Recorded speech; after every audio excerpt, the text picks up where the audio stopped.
24, 23, 22, 21, 20,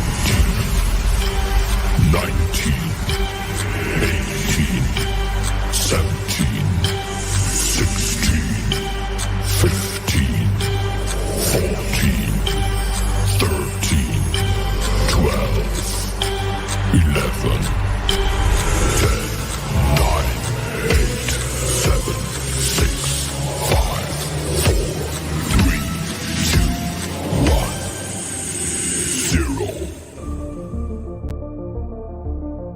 And there isn't one of us that doesn't want to be someplace else. This is what we do. Who we are.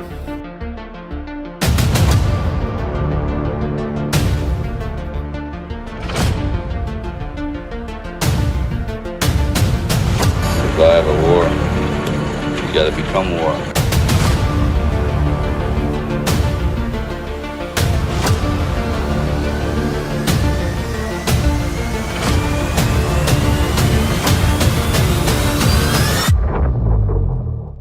Boom, and welcome to Friday. What's up, Rambo and Frens crew? I'm your host, Joe Rambo, and you guys are in for more than a treat than you're even aware of this morning. So we have a whole epic round table of guests coming on today. I know you guys are aware that JFanon and Smart Paul are here, but there is another special guest that kind of just came in last minute, and I couldn't be more stoked because I love this dude. So let's hear from Donald Trump, and we'll just get right into it. I wouldn't miss a chance to talk to my friends. These are my friends. I freaking love that clip. Let's start with John. What's up, JFanon? How you Hey, doing? man. It's a beautiful day here. It's sunny. It's gorgeous. And I get to hang out with a couple other fellow knuckleheads. So it's be great. We are definitely going to get into some knucklehead stuff today. So, hey, I want you to do me a favor while I'm talking to you. Yeah. So I did a show 2 days ago, and the whole show went really well as far as curse words. And then I dropped a MFer. And the second I said MFer, I got 2 thumbs downs. So I've been trying not to. Oh. Yeah, like, you know, it's at like 150, 200 likes. But the second I said the MF word, because I got emotional about some addiction stuff. Yeah. So I want to apologize to everybody for doing that. But I noticed right when I did it, bing, bing. Like a lot of people have virgin ears. So I don't know. Does it happen when one of your guests says it? If it did, I'd have 100 from hanging out with you. But Didn't we get like 18 or 20 the last time? yeah, we went pretty high. That was good. I'll try. This show, I think, is real. Let's just put it out there. Let's do it this way. When we're emotional and we're being real in the show as we are, it's going to happen. So if that offends you, don't give me a thumbs down. Just leave now. I don't mean to offend you. It's not the intention. We're just real in the show. So the thumbs down stink. They hurt my feelings. So I'd rather you didn't. Just know right now that we keep it real on the show. It doesn't necessarily mean that, you know, that's how we talk during everything. But when things get emotional and you feel a certain way about things, you talk a certain way. That's where we come from, and we try to be as genuine as possible. So if that's not what you're into, understand that may happen on the show. And if it does, I apologize, but it's probably gonna. Right? I'm going to do my best, but it's they're just words at the end of the day, right? Yeah. I mean, that's really all they are. It's like, it's not hate speech. Yeah. It was just really funny when I said it. I looked over and it was like, thumb down, thumb down. All right, let's say hi to everybody else. What's up, Sapioplex? What's going on, buddy? How are you? If you're not pissing people off, you're not trying hard enough. My man. I like that. Yeah. Well, it's good to see you, dude. I like the facial hair. Yeah, I'm slowly turning into Frank Zappa. I have a feeling there's some sort of hidden code message in it, but let's hold on. Let's say hi to the special guest that nobody's aware was coming today. Bill Qwag, what's going on, buddy? How are you? Hey, Joe. Hey, John. Hey, Paul. Hey, man. Actually, you know what, Paul? You really are starting to look like Frank Zappa. Yeah, That's I've kinda got the scary. whole, it's the mustache thing with the big flavor saver. So you're going to start singing about Catholic girls now too? Can't call it girls. With the tiny little mustache. Dude, what a crew. We have quite a crew this morning.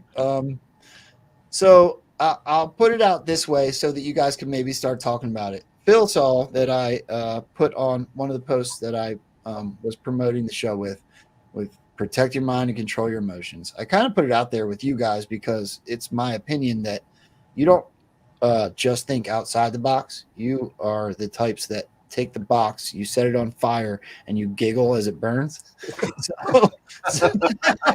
So I kind of always feel that way when I have you on because You're muffled. Muffled. you blow my mind. That wasn't better. Nope. Try again. I just have to wait a second sometimes. Is it better yet? Yep. Good. Yeah. I don't know what that is, but I'm working on it. As soon as somebody donates me like $3,000 and I can buy all new equipment, I'll do it then. But the protect your mind and control your emotions theme, I'd like to just go right around the horn. I don't know if maybe John, you want to start because I brought you on first and go around, and then we'll get into content after that. But yeah, I'd love to hear what you two have to say, and then QAG, why you were interested in chiming in. You know what? I'm going to defer to Paul first because pre-show you had a great analogy about emotions and math.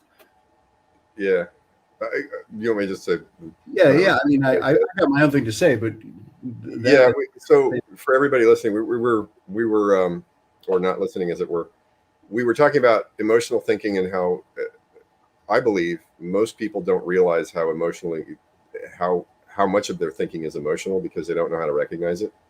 And you can think about it in terms of when you're doing a math problem, like, for example, if you have to divide two fractions, you can't just think, well, it feels like this is the answer. You're just going to get the wrong answer, right? You have to go through the technical process of doing that math problem in a certain way, or you're going to get the wrong answer.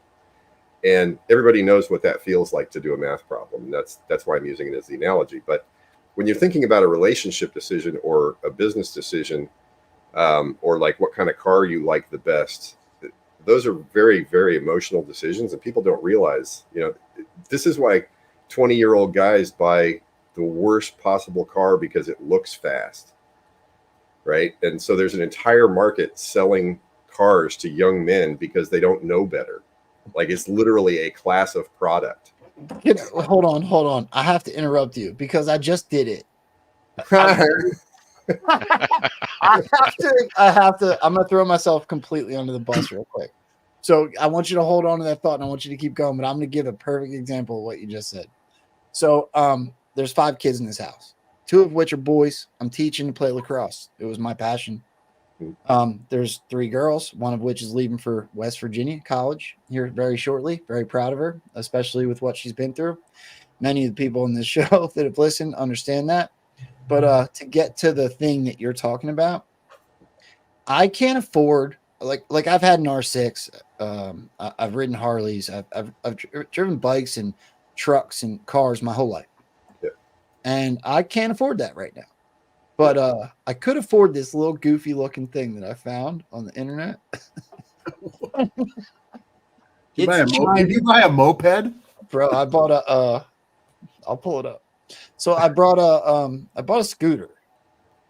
Gas powered scooter. So when I lost no, but listen, it's the gayest, coolest thing you ever saw. It's completely fake and gay and awesome at the same time. But like my excuse is the kids. It's not the thing is, like, you can make decisions to do something for a purely emotional reason. I mean, that's art.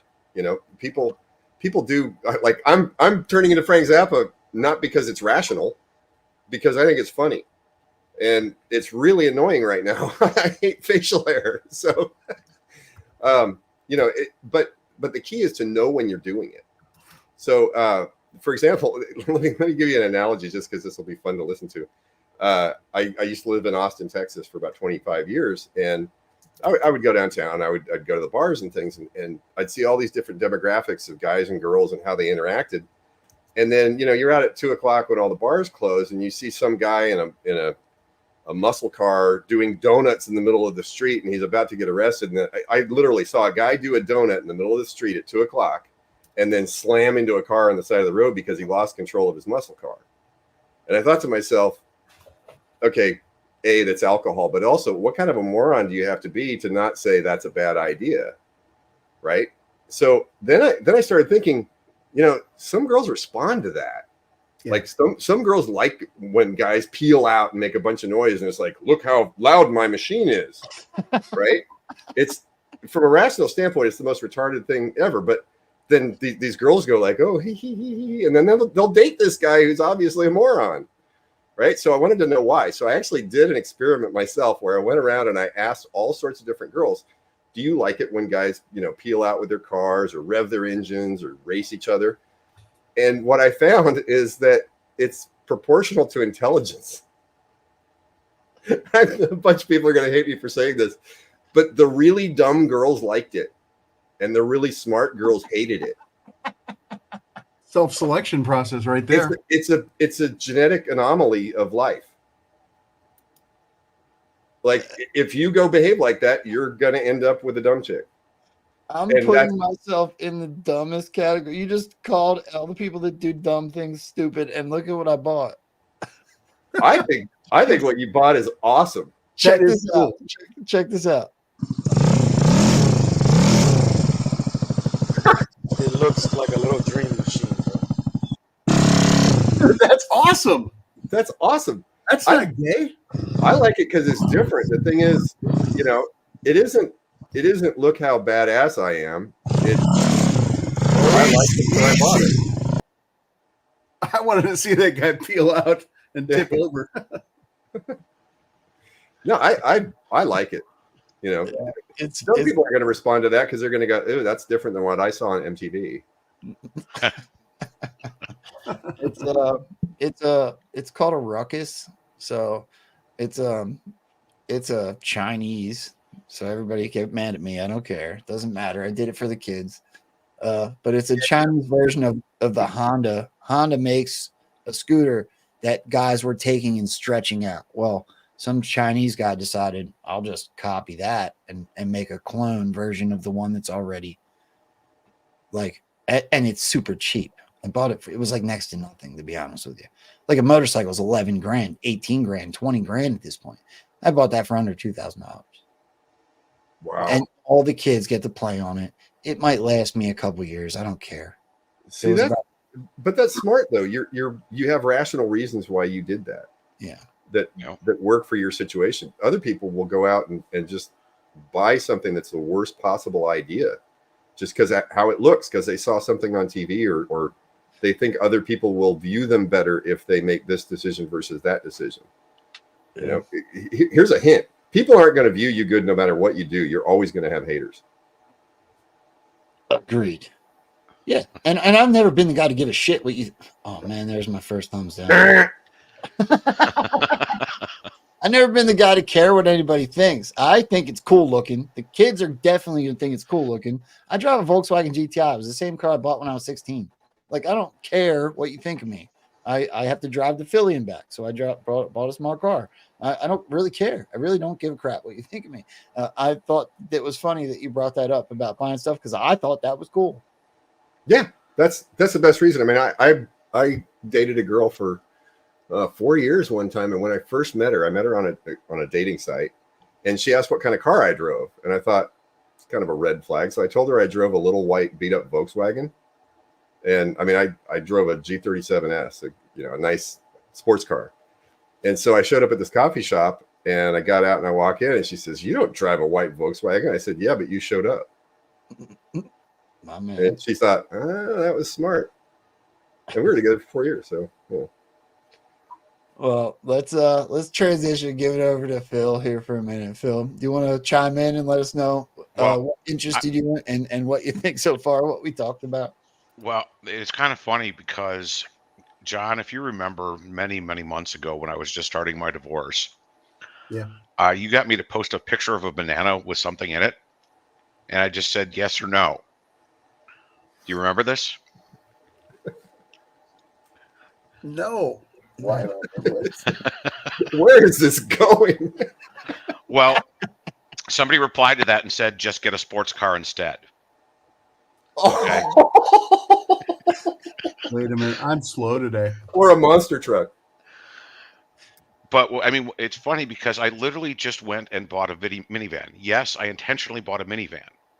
But here's the funny thing, Joe. Okay, because you guys know I wrecked my car many months ago, and I posted pictures of like, okay, here's the rental choices. I had an Audi A6 or Dodge Charger or Challenger, and you guys said go with the muscle car. So I drove that around for a month. It was fun. I wasn't reckless with it. I mean, sure, I know it goes over 120. That's beside the point. I wasn't reckless with it. And I got this minivan because I drove that Dodge. Okay, because the minivan has the same engine that car had. So I have a minivan that I could actually peel rubber on. So I got the best of both worlds there. It doesn't look crazy, but I can get crazy if I need to. Yeah. It's good to have power. Yep. It can get you out of a lot of problems. That's why I still drive a sports car, is because when you're in the middle of an intersection and there's a semi coming at you, yep, you can get out of the way. So I just find that funny. I mean, it's like, yeah, I mean, when I was young, I did stupid things like that. I mean, I had cars, donuts. But now, see, the difference is I would not do donuts unless it was safe to do so. You wouldn't catch me doing donuts in the middle of the street. I'll go tear up a parking lot somewhere. I mean, and in Milwaukee, we had tons of great parking lots. And I'm sure that we had a lot of people pissed off at us because we were constantly making noise with tires squealing. Yeah. You know, it's so funny. I'm thinking about when I was 18, I had a car and I rolled it. And I rolled it, wasn't drinking. Oof. I was driving too fast for the conditions. That was stupid. And I'm lucky to have not been killed. But I learned not to go too fast around corners that are canted the wrong direction, the wrong slant. That's like all of Texas, by the way. You ever come driving down here? Don't expect the road to be the right angle down here at all. No. Yeah, don't drive in Pennsylvania unless you're expecting potholes. So there's that. Well, it was funny. I was on the phone. Well, I'm going to bring this up, John. I was on the phone with John this morning, and he's like cursing like every 10 seconds. And I'm like, what is going on? He's like, everybody became a stupid driver today. Yeah. And I've experienced, because I know John and Paul have talked a lot about how things are going on in the world. And I swear because I've been all over the country driving like the past 6 months now. And like everywhere, everybody has become stupid. I don't, Texas was bad when I got here 8 years ago, but now like everywhere is bad. I was even up north and people were bad. And I'm like, okay, maybe it's just me. Maybe I'm getting older and I just see it more. But no, it's Bob Dylan. It's Bob Dylan. Everybody must get stoned. Yeah, I mean, I've noticed it. It's in the last probably 2 months, and I usually talk to Paul on my way into work, so I'm usually commenting. I'm like, "What the?" Yeah, I usually get the barrage of F word. But what it is it's like what I've noticed actually the most now is that people like suddenly everyone is driving. Not everyone. A lot of people are driving a lot slower than the speed limit, which is so uncommon on the highways. Like, I've never seen so much of that. I mean, there's always a few slow pokes, but and then dumb juice. Yeah. Well, today I was talking to Phil, and I get in the exit lane, and this woman in front of me, she as I'm starting to move over, and she slams on the brakes for no apparent reason because I'm watching several car lengths ahead. Nobody put the brakes. She hits the brakes, and I just barely missed her. I mean, it's like, what the F? Was that, Joe? Was that good? Yeah, that was good. Thank you. Yeah. I don't care. It's the people that hit the thumbs that do. Anyway, yeah, I think we're getting, honestly, I think we're getting sprayed. I think we've been getting sprayed since June of last year, probably. Yeah, I'm fairly convinced we're getting sprayed, but the whole chemtrail thing is actually a separate show. I think they can spray it invisibly.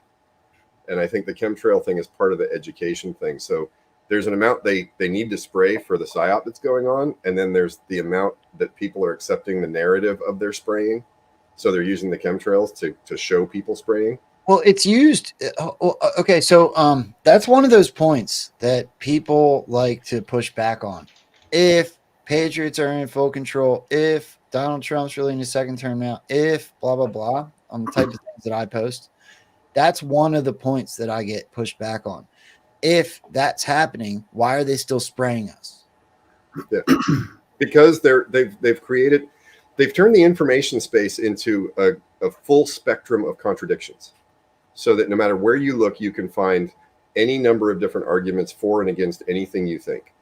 I mean, look at the whole flat Earth thing. It's why the hell is that there, right? It's just bizarre, and it's that way about everything. I mean, you can find people who say that there's no way the Egyptians could have built the pyramids, and that the pyramids are secret power generators, and crystals do this, and just pick your topic, and you can find people arguing about what's real. And the whole point there is, I think they're forcing everybody into a position where they have to think for themselves to decide what they think. And that's the biggest component that's been missing from the human species, is people don't think for themselves. They just accept whatever anybody tells them. So what happens when everybody who's telling you stuff is telling you different stuff? Uncertainty. I want to pose a question to all three of you, and it's kind of been and it wasn't planned, but it's been a topic of the show all week. And you three, I couldn't look up to the three of you more in each of the ways that you are in this movement. So I want to ask each one of you to answer this question. Stop looking around like we're in the Brady Bunch.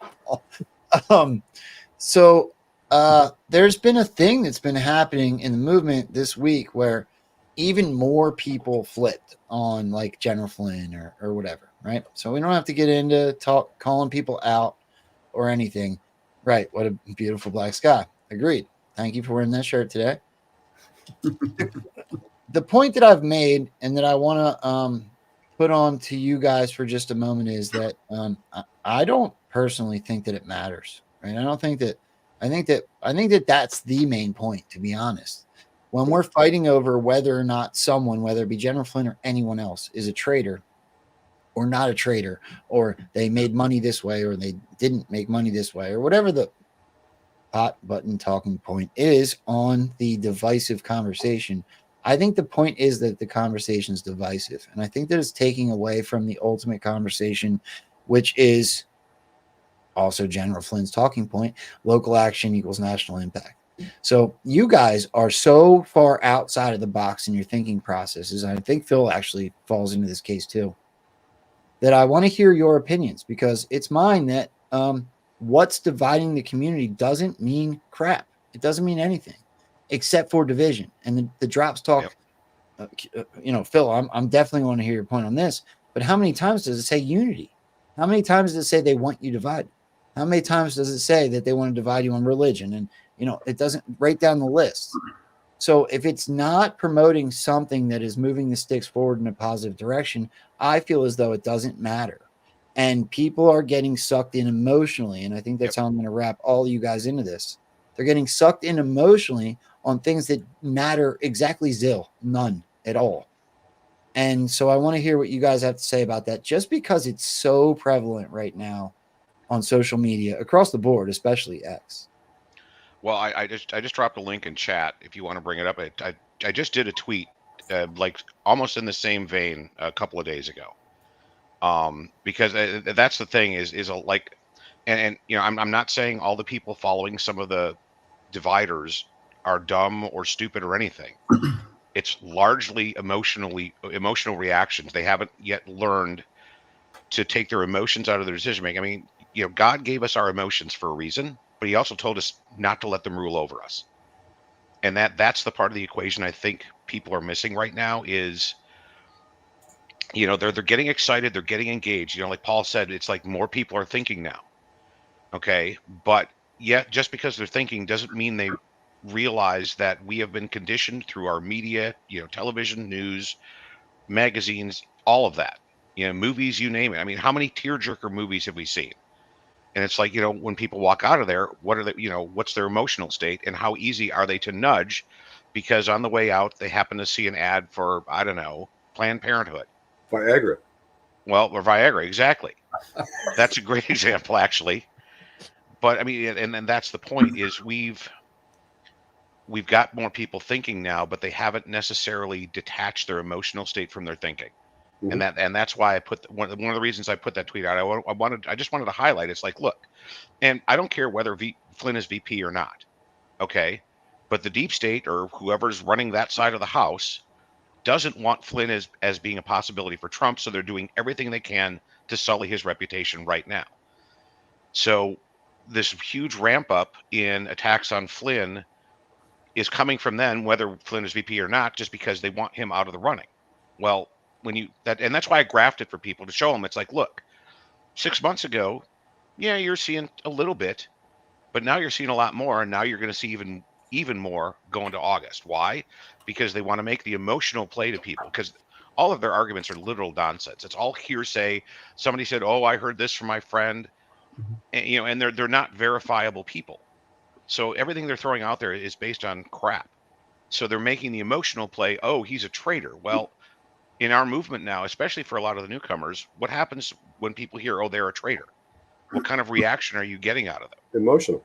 Exactly, Paul. That's it. And we all know, because we've studied MK Ultra, Monarch, all those stupid programs that were around. We know what they can do when they've got you in an emotional state. And that's, yeah, exactly, Codapod. Classic wrap-up smear too. They're pulling out all the stops on this one just to try and divide people, and they're doing it through an emotional state.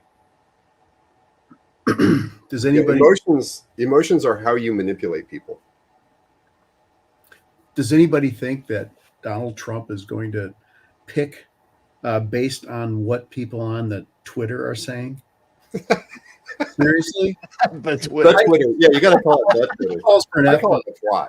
That is so fucking dumb. If people think that somehow that'll happen, and if people are going to vote for Donald Trump, and then you have all these people saying, and he picks Flynn, okay, so just because In the Matrix is out there saying, "Oh, Flynn's bad," and Ariel's saying, "Oh, Flynn's bad," so now the people that love Trump are going to vote for Biden? Are you fucking kidding me? Really? It is so stupid, and it is so divisive, but that's part of the show. People are going to, and Leash said it. LeashNet said it. It's the dope show. What's that?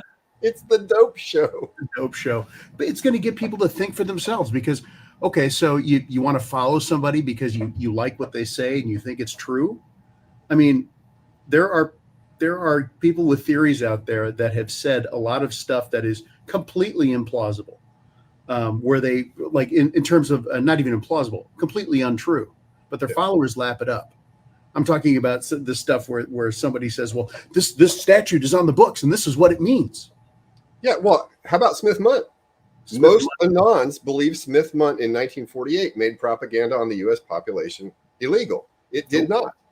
Nope. Read the bill. And so in 2012, when they modernized it, everyone's like, "Oh, see, Obama made it so that they could propagandize us." Go and read the Smith-Mundt Act. That's about propaganda that's going out to foreign countries. It says nothing about the stuff coming back. In fact, there weren't any restrictions on it till 1972. Yeah, let me make this point about that.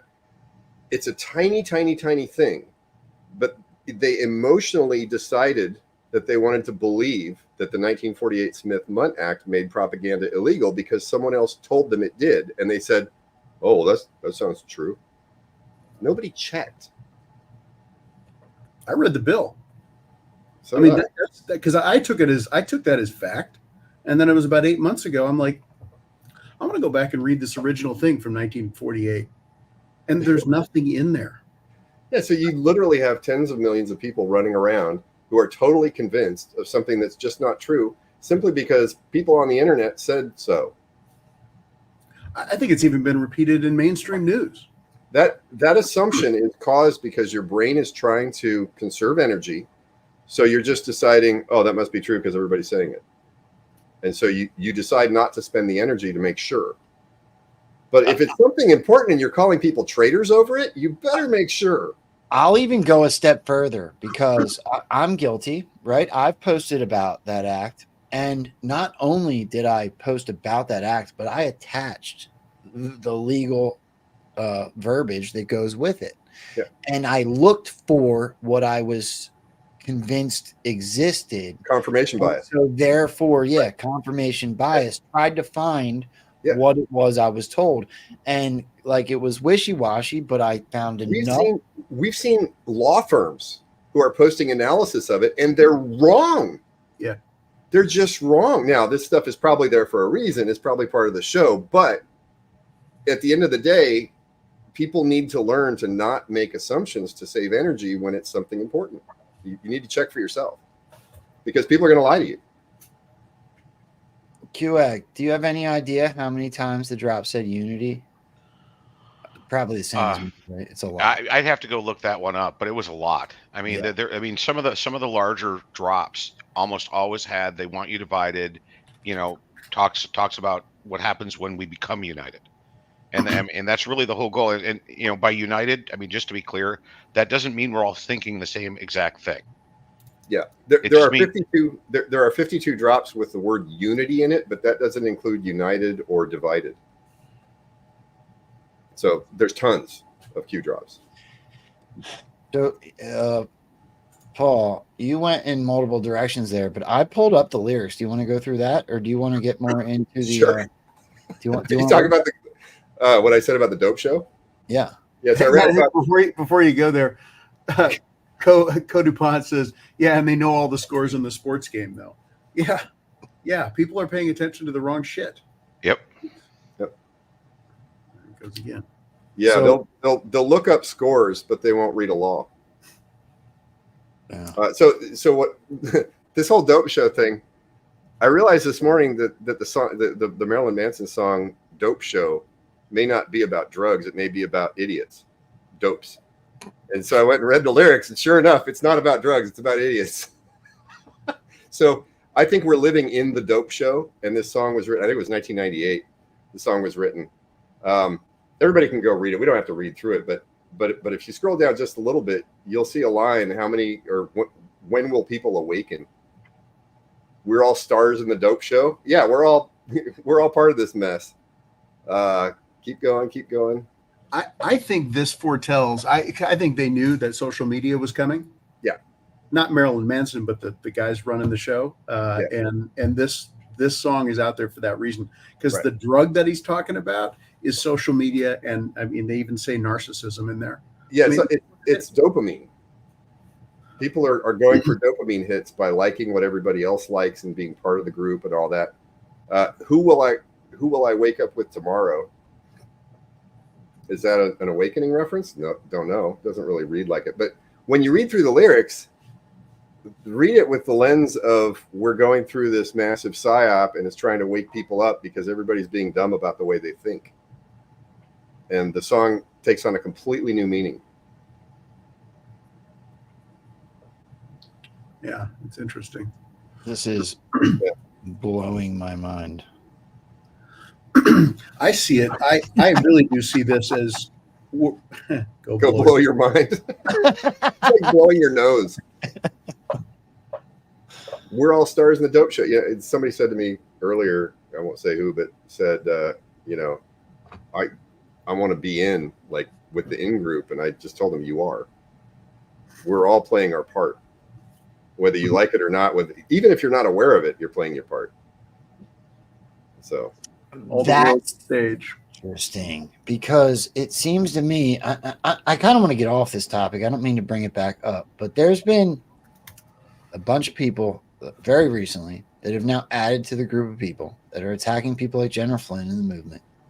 And it to me, after already going through what we went through with the people that were already doing the same, this round seemed so unbelievably coordinated. It was ridiculous.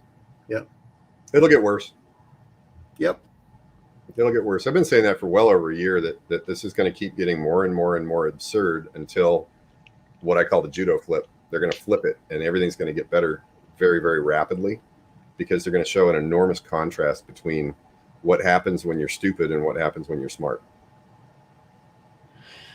Yeah, I think you're right. Let's transition. I wanna do one cartoon narrative hopium. What do you call it? Whatever you want to call it, right?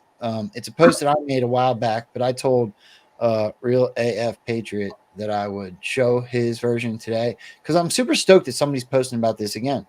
I've done it. I think Cag's done it. I'm sure multiple people have done it. But it was a really good reminder even for me. I forgot about this one. So I want to show this quick, and I want to get you guys all three of your opinions on it. So Real AF Patriot said, please explain to me how this is possible.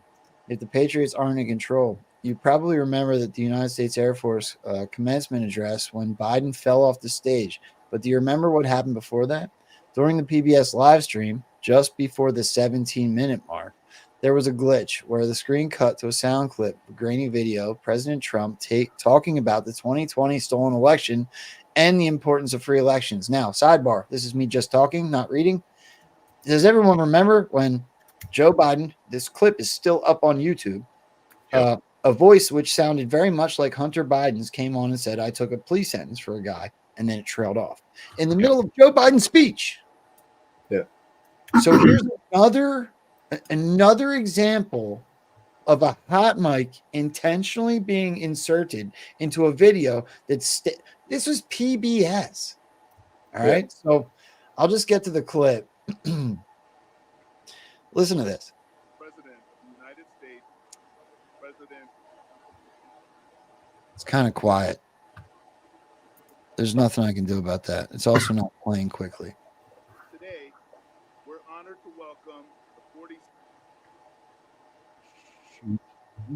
President of the United States, President Joe Biden, as our commencement speaker. What a profound honor for our Academy and our graduates, Mr. President, to have you here today. We thank you and we welcome you.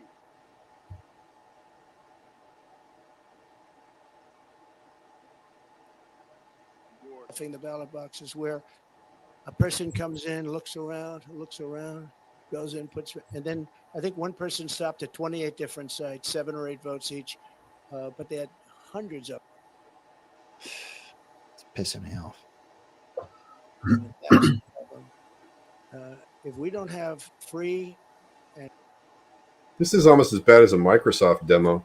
clear, fair elections, and if we don't have strong borders, we don't have a country. I mean, think of those two things. All right. So here, what I'll do while that loads, I don't know why it's taking so long to load. I'm going to start back where Donald Trump's voice clicks back in. Hopefully it loads the rest of the way. Go ahead. We can make fun of the technical difficulties, but this is pretty brutal. Yeah. How does Donald Trump's audio get inserted into a PBS NewsHour on YouTube and left there? It was planned. Of course it was. Yep. No question. I mean, I've actually been in control rooms before. Just because I'm a tech guy, I occasionally do work. I've done work for TV studios. So, I've gotten to see them and play around in the control rooms. And you've got all these sliders that make sure you've got your live feed, and then you have all your secondary feeds that you could cut in at any given moment. So whoever's in the control room editing this, they've got all their sources, and they can see, this is the one I'm going to cut in next. So what on earth would somebody at PBS be doing with that particular audio? Yeah, at while that they're given live. time? Yeah, you don't do that while you're live. No. Yeah. John, I'm sorry. I'm laughing at John. What did you do that?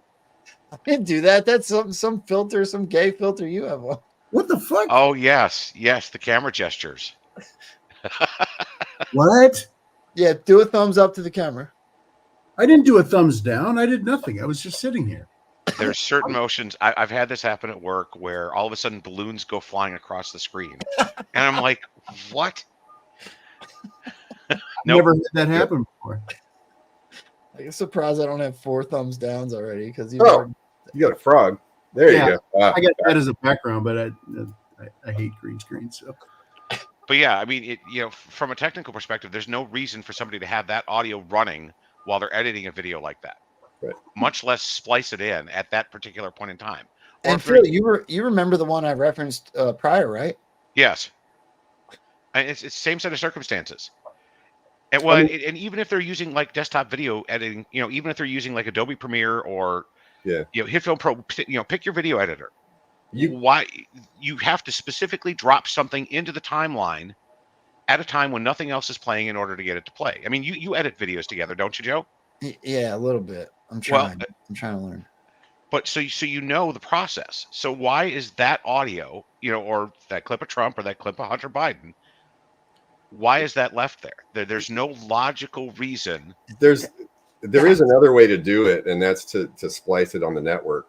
But you're Yes. talking about really sophisticated man-in-the-middle attacks. But here's the logical thinking part of it, Paul, Bill, John. Okay, so say it was done unintentionally, or it was done and was only supposed to be there for a moment, even if it was intentional. Why the hell is it still there? Why is it at the 17-second mark? They can literally, they got rid of down. Remember when this all started and Joe Biden was getting like ratio 500,000 thumbs downs and 100 up, and they got rid of it. Yeah. Because they didn't want that seen. That's probably also planned. Yeah. They can do anything they want. So acting like an uploaded video to YouTube can't be taken down and replaced with something without the inserted hot mic is absolutely absurd. It makes zero sense that they leave it up. Yep. Except for us to talk about it. Yeah. Because it's a big plan. Yeah. Now, at the same time, you'll have the people that have cognitive dissonance that will just literally tell you that's just a mistake, and they just don't want to spend the time or the money to fix it. Well, I mean, there's that emotional thinking. They're right. They're trying to conserve energy and not actually rationally consider the alternative. Right. Exactly, and that's what I wanted to point out. I mean, it's like I've caught myself doing this with certain things lately. I mean, I've been kind of like on a quest to find out all the places where my head is fucked up. Sorry, just fell out. Well, so far, Paul and John haven't gotten a thumbs down for that. So if it's my fault, you can blame me. Thumbs up. But I've been realizing how many times I'm actually emotionally responding something somebody has said versus actually being cognitive about the response and the review of it. So we slip into this mode so easily, it's crazy. Yeah. Like Paul said, it's like just to get along, just because it's easier, because you don't want to spend the energy thinking about it. Yeah, and this is exactly what mentalists, magicians that are playing mental tricks. Yep. This is what they take advantage of, is that they know all about how your brain wants to save energy, and they know how to get you into a mental position so that they can predict that you will save energy and miss something. Yep. I agree. So I want to take the show in a direction. So when I talked about protect your mind and control your emotions, it's because I've gotten to know these gentlemen so well, including you, Phil. I said earlier as a joke that they were like your microphone. Yep. Effed up.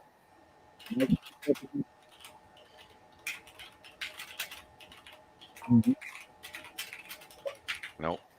Not yet. You can't hear me right now. You're underwater. Somebody else talk for a minute. Now it's back. All right. Yeah, I don't know why it does that. There's your thumb. Who did that? I didn't know. No, it wasn't. You went like this. No, I didn't. I shook my head. Yeah, when my mic turned on, you went like this, and it did a bubble. Oh, I think it's got to be in your camera software, John. Yeah, it's in his camera software that's doing that. Yeah. So it's not the streaming stuff. All right. Let's do this before my mic stops working. The reason I brought up the protect your mind and control your emotions thing is because I know you guys do what I said earlier, which is think not only outside the box, but you like to set the box on fire and giggle as it burns, right? So I think that's a really funny analogy because it's truly what I think about you. I'd like to know what, before we get into this, Paul. Sorry, I had to do that. You guys are pretty deep into history. You're looking for patterns. Yep. So I want to bring up one specific thing in history that I don't think many people talk about at this point, but I think is kind of an interesting topic, which is nuclear weapons. So do you guys, could you give a brief opinion on what nuclear weapons are, whether they're real, they're not, what the powers that be might have used them to do, whether it be war for real or propaganda type of idea. Can we go around the horn before I get into something that I think might be really fun to look at with the three of you? Sure. You want to go, Joe? Go. Yeah, I'll go. I mean, I think there's a distinct possibility there's no such thing. Yet, the narrative would be really great if you were starting a show or you were in a show in the 40s and you needed to make sure that the world wouldn't burn before you could conclude the show. Gee, I mean, nuclear weapons, mutually assured destruction, that's a pretty good way to keep major world wars from happening. Fox and Sox agrees, by the way. Yeah. Explain.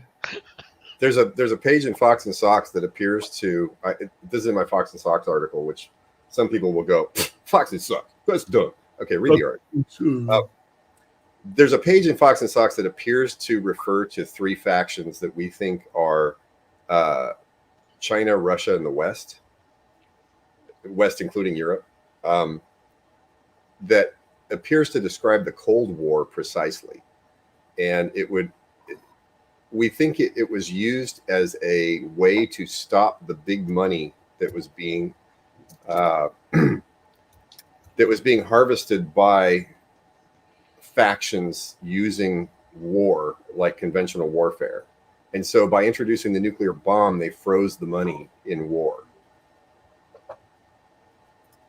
So the whole narrative of mutually assured destruction changed the calculus of how war was done and screwed the bad guys, basically. That's pretty brilliant. I'm gonna have to chew on that. Phil, yeah, you want another page number? I can look it up. Of Fox and Sox. Do that while Phil goes, because I have clips now. I mean, I literally have like 45 minutes worth of clips, and we probably won't get through them all. Phil, why don't you go ahead? Do you have an opinion on this first? I do. I mean, I come at it from an entirely different angle just because of the quest I've been on the past few months.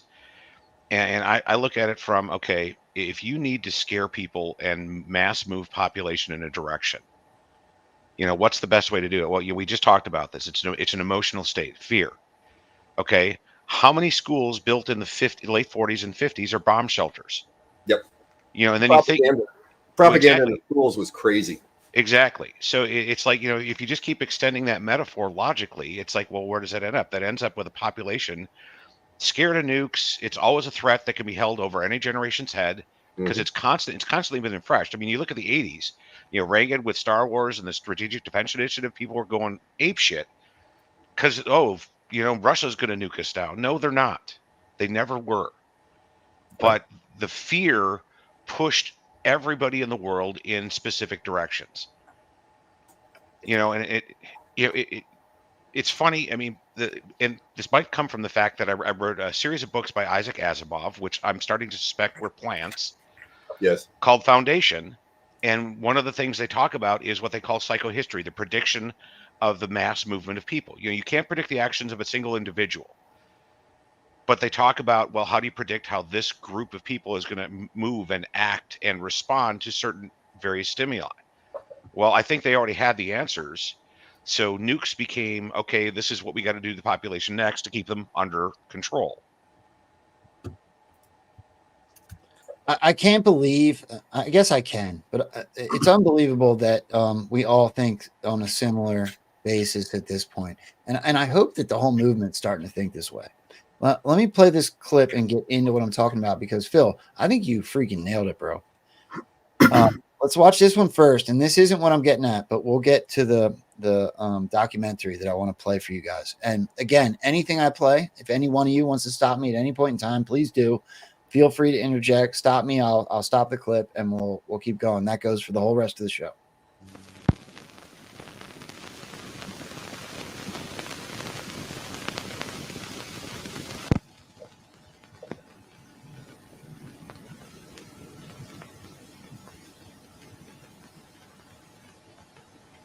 A short time ago, an American airplane dropped one bomb on Hiroshima and destroyed its usefulness to the enemy. That bomb has more power than 20,000 tons of TNT. The Japanese began the war from the air at Pearl Harbor. They have been repaid many-fold, and the end is not yet. With this bomb, we have now added a new and revolutionary increase in destruction to supplement the growing power of our armed forces. All right, Joe, can you pause it? In present form, these bombs are. Go ahead. Phil, I got some. So real quickly, I didn't know that Truman was on a boat. He's on a ship. Yeah, he is. Look at that. Look behind him. Yep. Yeah, the porthole and the wires on the outside, and it's kind of moving a little bit. That's unbelievable to me that a president would be on a ship in the water with potentially hostile. I mean, I assume he's in the Pacific. And I want you to watch for something on top of what you're saying. I think is brilliant. There's a part in this clip that I pulled that reminds me very much so of the father that Sandy Hook, when he was laughing and he came out to the microphone and he got into character, but he was already on film and we all saw it. And then he started to tear up and get emotional and tell the story. Watch what happens in the middle of this clip. And I think what you just said is a huge point. And I didn't pick up on that the first time, but keep watching this. Well, hang on just a second, Joe. One other thing I want to point out. So what he was talking about is our response because Japan decided to come pick on us. Well, if I know John knows this for sure. It's like when you go back and you look at the public sentiment that was polled back then, nobody wanted to go to war. Right. Nobody. They were overwhelmingly, we wanted to stay out of it as a country. Okay, so what happened? Pearl Harbor attack.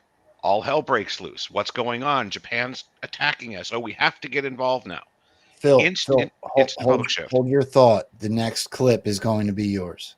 All right. Okay, you ready? Hold that thought. I want to hear what you have to say, but watch this one, and when I start the next one, you can take over. Now in production, and even more powerful forms are in development. It is an atomic bomb. It is a harnessing of the basic power of the universe. The force from which the sun draws its power has been loosed against those who brought war to the Far East. You could really use a coach, Harry. This is the president. We are now prepared to destroy more rapidly and completely every productive enterprise the Japanese have in any city. We shall destroy their docks, their factories, and their communications. Let there be no mistake. We shall completely destroy Japan's power to make war. It was to spare the Japanese people from utter destruction that the ultimatum of July the 26th was issued at Potsdam. Their leaders promptly rejected that ultimatum. If they do not now accept our terms, they may expect a rain of ruin from the air, the like of which has never been seen on this earth.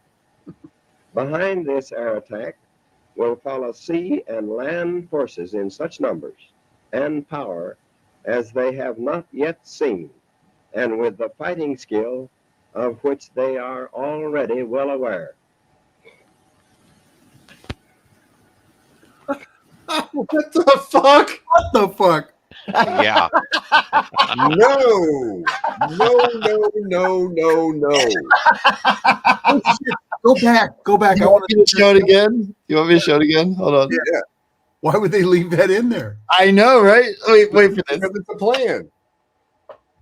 Sea and land forces in such numbers and power as they have not yet seen, and with the fighting skill of which they are already well aware.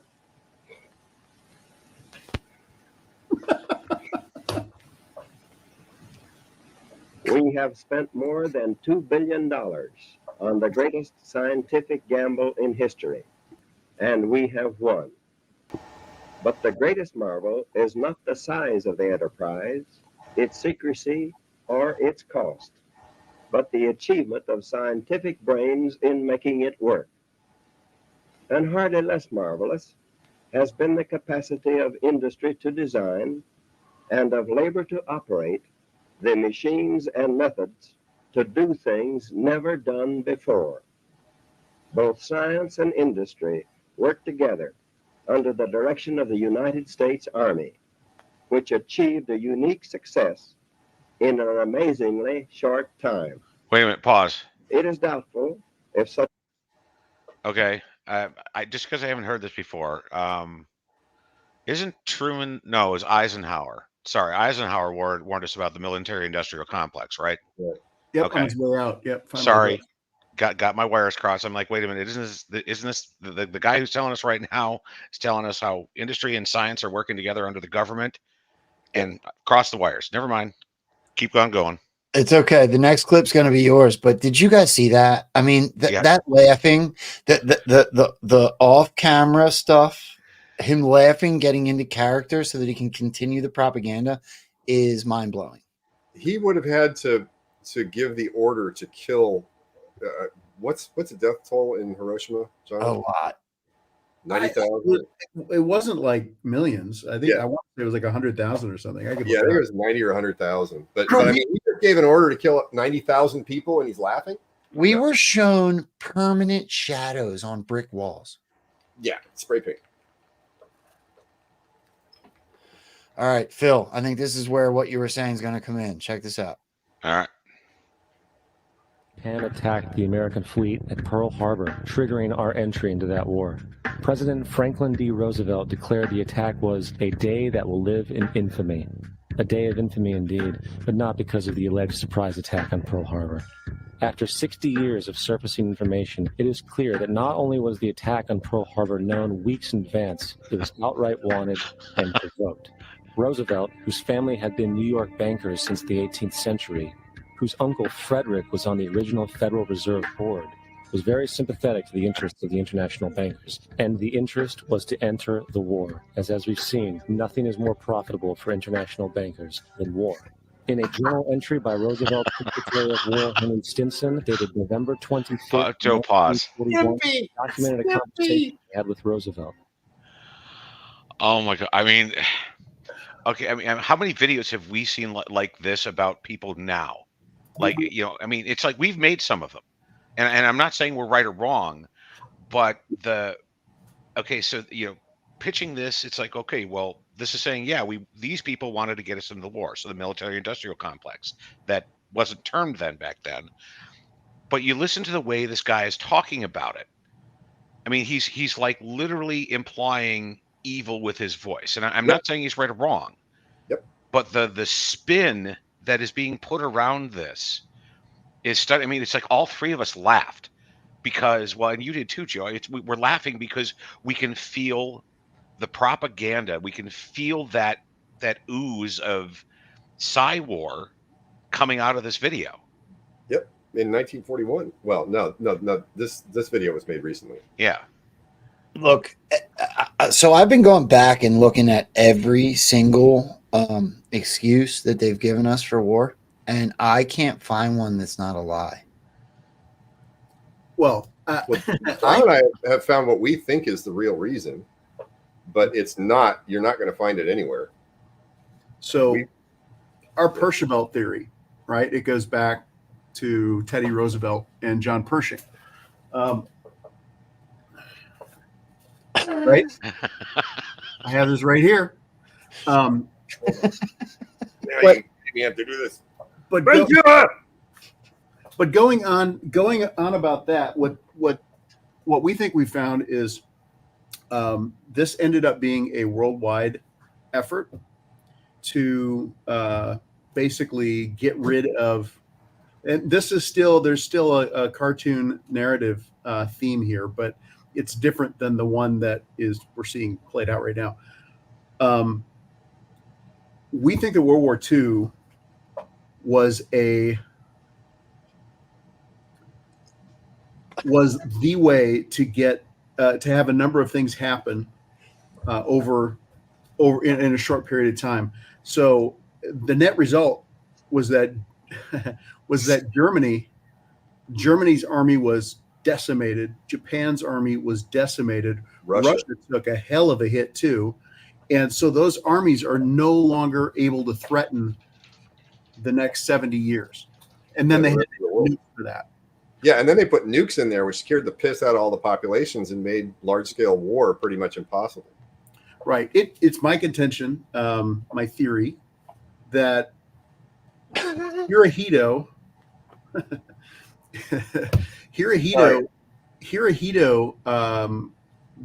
the attack on Pearl Harbor was ordered by Hirohito. There actually was a memo that surfaced in 2016, I think.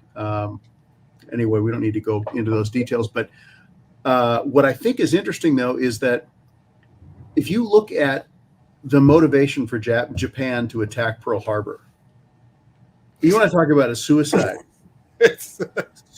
mission. There is no reason, no strategic reason for them to have done it. Because, so did the U.S. start to strangle them with an oil embargo and started to cut their oil off?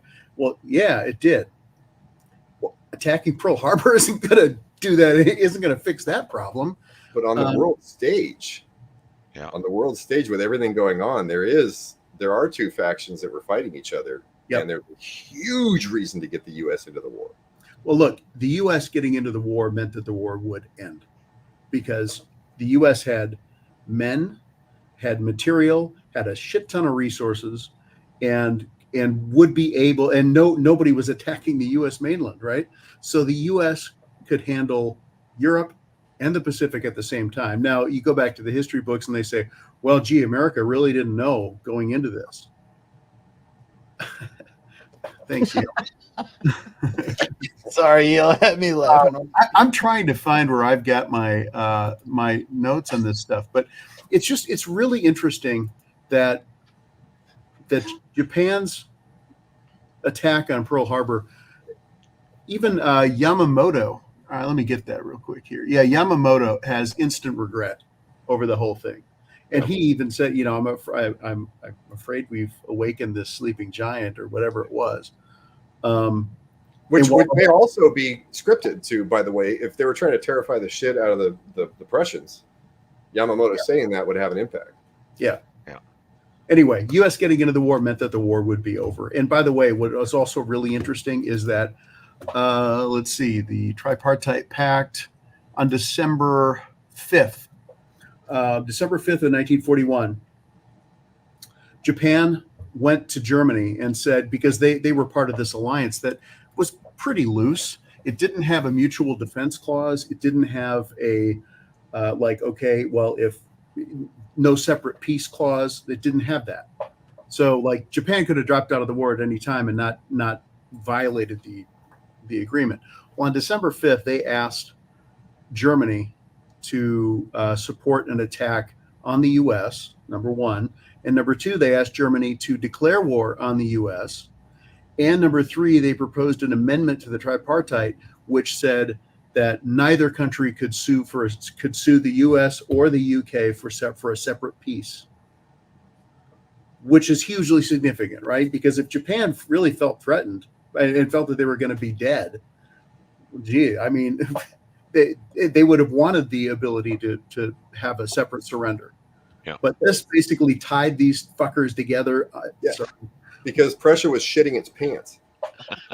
Yeah. Two thumbs, and it's in 2 seconds. Sorry. So, somebody's screwed you. Well, I mean, it's a technical term. Yeah, well, it kind of describes it. But what it did, I just find that really interesting that right before Pearl Harbor, Germany would agree to this. I mean, Germany was in Russia at this point. They probably felt like they were going to win. Well, that's the narrative. Germany attacking Russia is also highly, highly improbable. It's insane. Doesn't make any sense. They were getting 50 to 70% of their resources from Russia at the time. Yeah. Why would they do that? Why would they attack the supplier? Yep, oil, manganese, and wheat. That thought goes across the board. Everything we're watching makes no sense right now, currently. It hasn't made sense for decades.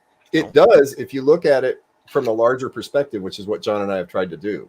And we've pieced together this Percival theory, which we could be wrong about any part of it, but the overall structure is pretty damn compelling. Yeah. And see, and I'll build on what they've been saying, because I mean, I talk to these guys on occasion, Yep. If you look at the cultural ramifications of, like especially once Pearl Harbor happened, that's a traumatic event at a national level, well, international too, if you count other countries around the world that saw it. And some amount of people are actually going to be physically traumatized by that, not just mentally. Their body will feel that. And now that's going to cause them to behave in certain ways the rest of their lives. You had some number of probably wife beaters built in. You had some number of complete rebels built in. I mean, there's, and I'm positive somebody knew exactly the percentages they were going to get. I'm sure somebody had a study done already, knowing, okay, if we do this, if we cause a war like this, here's 20% of the population is going to now start going in these 10 different directions and start a chain of events. You had women going into the workplace. I'm not saying that's good or bad, but women predominantly were not in the workplace at that point. There was a huge shift because now women had to go work in manufacturing. You had industrialization like crazy. We built I don't know how many planes and boats and everything that was built. So you had a number of mindsets that were like drastically altered in a very short amount of time, and that creates significant cultural change that I would argue we're still probably feeling the effects of this today, because we pass it on in some way to our children if we're not aware of it. So that cycle continues, and now because that cycle continues, you've got that same emotional leverage you can play on people to get them to move in a direction. You don't necessarily have to quote unquote reinfect us with trauma. We've already got some that's pre-laid for somebody to come take advantage of at some point. Phil, again, you're right over the target. Let's finish this clip, and I want to get into what I think they pushed as propaganda. Hold on, let's finish this, and then I want to say something before I start the actual documentary. We'll see how far we go. I have it pieced off into clips, but you guys are dissecting this so brilliantly that I want to keep going with the clips and hear what more you have to say. So here's the little bit left of that Pearl Harbor clip. The question was, how should we maneuver them into firing the first shot? It was desirable to make sure the Japanese be the ones to do this, so that there should remain no doubt as to who were the aggressors. In the months leading up to the attack on Pearl Harbor, Roosevelt had done almost everything in his power to anger the Japanese, showing a posture of aggression. He halted all of Japan's imports of American petroleum. He froze all the Japanese assets in the United States. He made public loans to nationalist China and supplied military aid to the British, both enemies of Japan in the war, which, by the way, is completely in violation of international war rules. And on December 4th, 3 days before the attack, Australian intelligence told Roosevelt about a Japanese task force moving towards Pearl Harbor. Roosevelt ignored it. So, as hoped and allowed, on December 7th, 1941, Japan attacked Pearl Harbor, killing 2,400 soldiers. Before Pearl Harbor, 83% of the American public wanted nothing to do with the war. After Pearl Harbor, 1 million men volunteered for the war. It is important to note, Nazi Germany's war effort was largely supported by two organizations, one of which was called IG Farben. IG Farben produced 84% of Germany's explosives, and even the Zyklon B used in the concentration camps to kill millions. One of the unspoken partners of IG Farben was J.D. Rockefeller's Standard Oil Company in America. In fact, the German Air Force could not operate without a special additive patented by Rockefeller's Standard Oil. The drastic bombing of London by Nazi Germany, for example, was made possible by a $20 million sale of fuel to IG Farben by the Rockefeller Standard Oil Company. This is just one small point on the topic of how American business funded both sides of World War II. One other treasonous organization worth mentioning is the Union Banking Corporation of New York City. Not only did it finance numerous aspects of Hitler's rise to power, along with actual materials during the war, it was also a Nazi money laundering bank, which was eventually exposed for having millions of dollars of Nazi money in its vaults. The Union Banking Corporation of New York was eventually seized for violations of the Trading with the Enemy Act. Guess who the director and vice president of the Union Bank was? All your face. Scott Bush, our current president's grandfather, and of course our former president's father. Keep that in mind when considering the moral and political dispositions of the Bush family. Okay. Nazis. Oh, it's all so bad. There's big conspiracy. George Bush family, terrible, bad, and too. Oh my God. What a great narrative. The public needs a boogeyman. Yep. All right. So I want to get into the propaganda side of this whole thing. I'm going to tell you straight up, Before we start this, what I see here, if we were going to parallel it to something up to date, is COVID. It's literally the same messaging we got for COVID, for the vaccines, for staying inside, for social distancing, etc. Right? I want to hear what you guys have to say, and I have like 8 clips. We'll get through as many as we want. You guys stop me whenever you want, but this is the beginning of that documentary that I wanted to hear your guys' thoughts on. All right. Well, Okay? just real quickly, because speaking of triggering, because Paul's smoking on channel here, I'm going to take a 5-minute break so I can go have a cigarette because I don't smoke in my house. This is my house. It's my shop. Ha ha! Fuck you, Paul. Oh, there goes another thumbs down. Let's take a second while Phil's going to do that. And if Everybody who approves, give us more thumbs up. yes, yeah. Anybody that does approve, let's outnumber. We haven't gotten any thumbs down today for the curse word, so I appreciate that very greatly. Nice. But yeah, if anybody that's watching is enjoying the show, please go ahead. I see you guys hitting it. Hit that thumbs up over there on Rumble. Same thing on YouTube. And if you're over there on X, please know that you can come join us over there. I was dangerously close today, guys. I've been in communications with Pilled.net. We are almost on Pilled. I was hoping today was going to be the first show, but it sounds like next week's going to be the first shows that are on Pilled. They sent me back all my information. It was supposed to work. I tried to reboot and get my little red check so I could do it, and it was just we were out of time. So I'm hoping shortly after this show, I will have Pilled also hooked up. So it will be YouTube, it will be Rumble, it will be Pilled, and it will be X that we will be streaming to. So Pilled is on the way. I promise you that. Let's go ahead and get this document. By the way, could I just point out the absurdity of that slide you've got up? Nuclear explosions, the basic facts. What you need to know about the death bomb. Well, what's funny about this is I think this is out of England. Yeah. So this isn't a US documentary. This is an instructional, informational propaganda tool of the UK to their own citizens. Yeah. However, I think it parallels everything that we're going through. Yeah. So, and that's why I want to play it. And I want to get you guys crack me up first and foremost. I think the way that you think is brilliant across the board, all three of you. So I want to play this, and I hope that we get through it all because it gets funnier and funnier as it goes. But I don't necessarily think we're going to because it gets really funny from the gate. So let's start it off here. This is Nuclear Explosions, the Basic Facts, informational documentary out of the UK. The government has decided that in the present state of international tension, you should be told how best to protect yourselves from the dangerous effects of nuclear attack. If this tension should lead to war, it is essential that you should have taken every possible precaution to safeguard your family, yourself, and your home. This film will show what are the dangers to expect and the best means of protection. First, the basic facts. When a nuclear weapon explodes, it produces 3 main hazards. The first of these comes from the heat generated by the fireball. This may last as long as 20 seconds.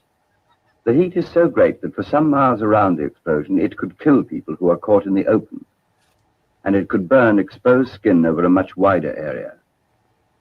The heat also threatens your home. By striking through unprotected windows, it would start fires across the whole area. The second danger is from blast. For some miles, buildings will be destroyed or severely damaged.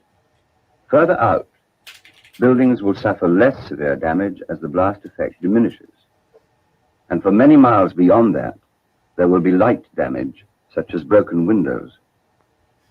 The third danger is from fallout. If the bomb explodes on or near the ground, dust is sucked up by the explosion and is made radioactive in the rising fireball.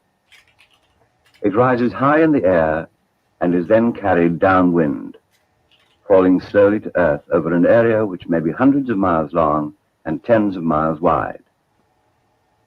Within this area, everything in the open would become covered with a film of radioactive dust.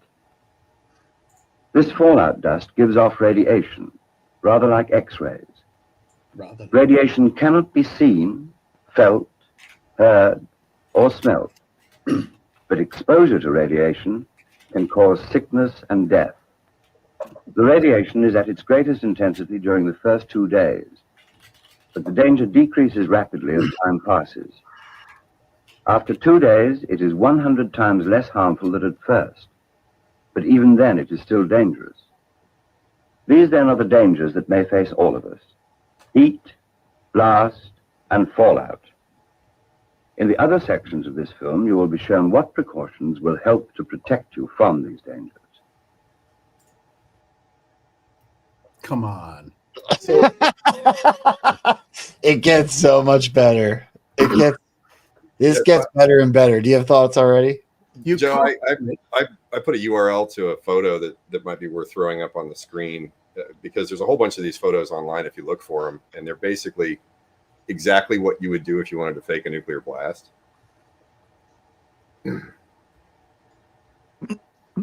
Okay. Well, okay. So what you're showing here is going to go right in line with what I'm about to show you. Yeah, it's a spherical pile of TNT boxes that's put up on a platform. Because remember, all these bomb tests you see them from so far away, and it's grainy film and all this stuff. You don't see what's actually blowing up. So I hate to stutter on this, but that first one was just preemptive for how hysterical this is going to get. That was just the intro to the documentary. This is about to get hysterical, as far as I'm concerned. And I would love to hear what you guys have to say if we go through it. So let's go to the second one.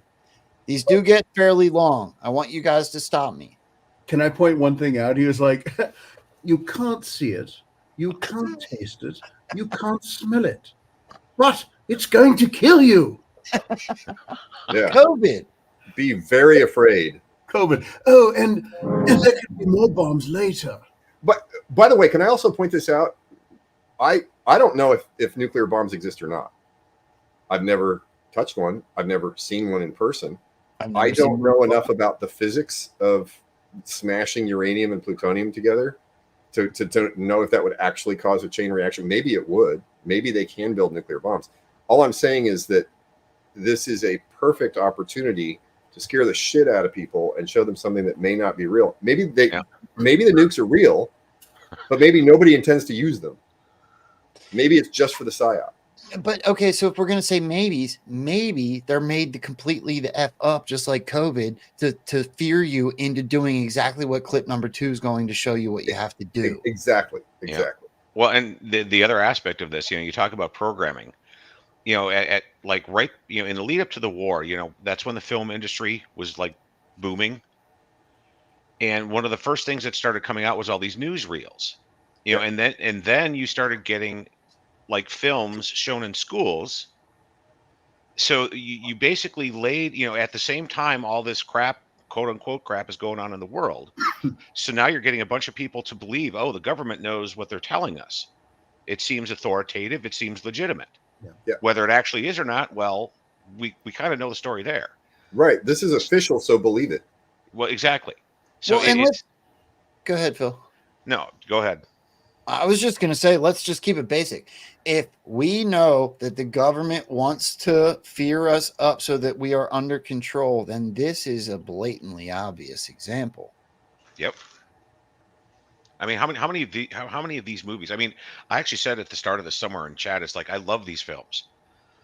I mean, they're part of my childhood. It's like I can't tell you the number of these we were shown in school. Yeah, how many times did you hide under your desk? Well, yeah, exactly. But you had dozens of these, and and I'm not saying STDs aren't a serious problem, but they had like a whole series of STD films. I mean, there's even Army ones about that. There's dozens of topics that they cover with all of these. Mm-hmm. So it's like, okay, if you're not scared by nuclear bombs, here's something else that might scare you. I mean, into believing us, the government. They try and catch everybody with it. It's crazy. I love them because I can see them for what they are now. And it's fun. It's actually fun watching them because I know the propaganda that's being put before me. And to your Phil, point, also that kind of explains why that first clip where you can see Truman laughing, like why is that clip available right now? Yep. Wouldn't they cover that up if this was serious? thank you. Yeah. So they're giving us relief so that we can figure out that it's all been a show. And this is why I named the shows with you guys, Protect Your Mind and Control Your Emotions. This is why I brought these clips out to show to you guys and get your discernment on. Let's keep going because there's a bunch of really good ones coming. Check this out.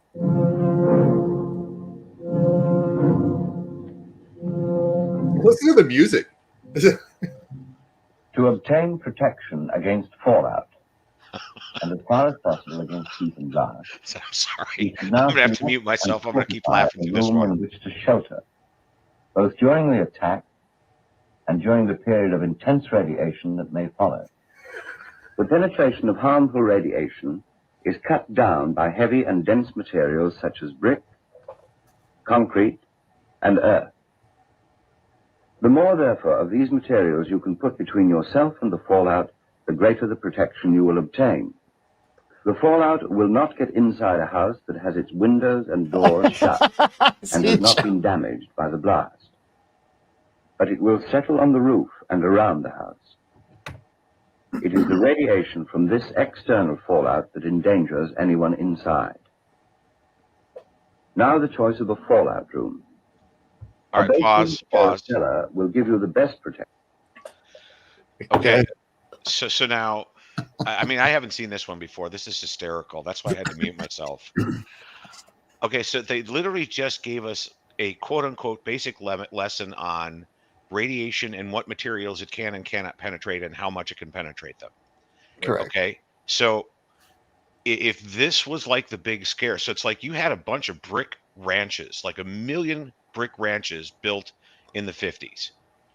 Okay, if this was still such a serious problem, I mean, which they're kind of hint that it is, why is practically every house built today now made out of wood and not brick or concrete? It's just gypsum drywall. Well, exactly. So I mean, it's just the dichotomy that they're presenting to you of, oh yes, here, these are the materials that stop this bad stuff from coming through. Well, why wouldn't everybody build their house from brick anymore? Well, which also happened to become all of a sudden impossible to build. You have like thousands of brick homes built in the late 1800s, early 1900s. And Actually, Phil, yeah, if they really wanted to shelter against neutronic radiation, they would put boron in gypsum. Well, sure, drywall, but they don't. Yeah, boron is cheap as hell. There's no reason not to do it. Wouldn't they just paint their roofs blue? Yeah. My directed energy weapons. Did you guys ever see The Young Ones? MTV. There was one episode where a nuclear bomb had landed in their house, gone through everything, and was sitting there stuck in the floor. And Nigel is sitting there. Vivian comes out and says, "Nigel, what are you doing?" And he's got this white paint. I'm painting myself white to deflect the blast. I mean, oh my God. It's the dope show. Did you notice, that when on the last video, when the guy was talking about the bombs, right? The first is heat. And the next is the blast. Yeah. Sounds like a regular fucking bomb, doesn't it? Except, there's a third thing which you can't see and you can't taste. The blast. Someone set up us the bomb. All right, hold on, we keep going. And is the most suitable as a fallout room. Many houses will not have a basement or a cellar, but you can still find a room in your house which will give you protection from fallout. Remember that the more material there is between yourself and the fallout, and the further you are from the outside walls and the roof, the better the protection you will obtain. No shit, Sherlock. The ground floor room gives the best protection against fallout. It has only one outside wall, with the other walls either connecting inside the house or with the house next door. The room is also shielded by the houses across the street, which give it extra protection. The radiation from fallout can come from an appreciable distance. So this makes the front room more suitable than the back room, which overlooks a wide area and is far more exposed. If you live in a modern concrete block of flats of 5 or more floors, unless there is a basement, the best protection is given by the middle floors. If your home is in the upper or lower parts of the building, it will be best if you made arrangements to join the families living in the middle floors. I can't stop laughing In no watching you guys watch circumstances this. should the top stories be used. In a block of flats with 4 stories or less, or one which has wooden floor joists, the best protection will be on the ground floor. A room should be selected in the same way as for a house, with not more than one outside wall and with the most protection from neighboring buildings. Pause. Prefabricated houses or bungalows give Go ahead. Okay, so basically what he just told you was, fuck your neighbors, save yourself. Yeah. Yep. Yeah. Well, and also, like, you know where the best place to not know what the hell's going on out inside is to be like right in the middle of a building where you're trying to avoid radiation. In your basement.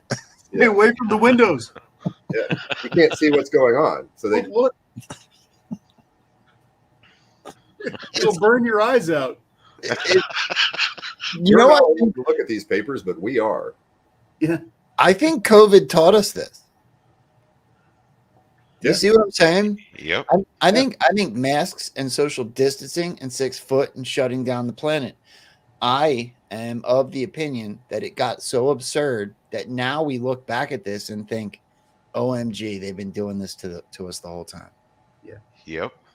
And there's the funny thing is, or the sad thing, is there's still people out there wearing masks and social distancing.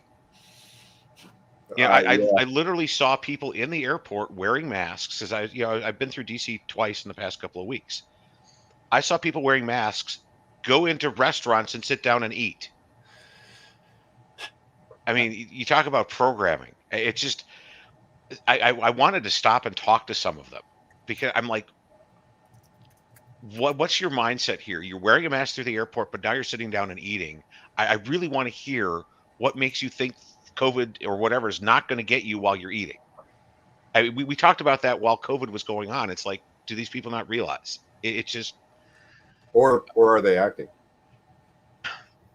Now that would be a funny concept, Paul. Well, the thing is, if John and I are correct about the Zoids, my estimate is it's about 1% of the population knows something about what's going on.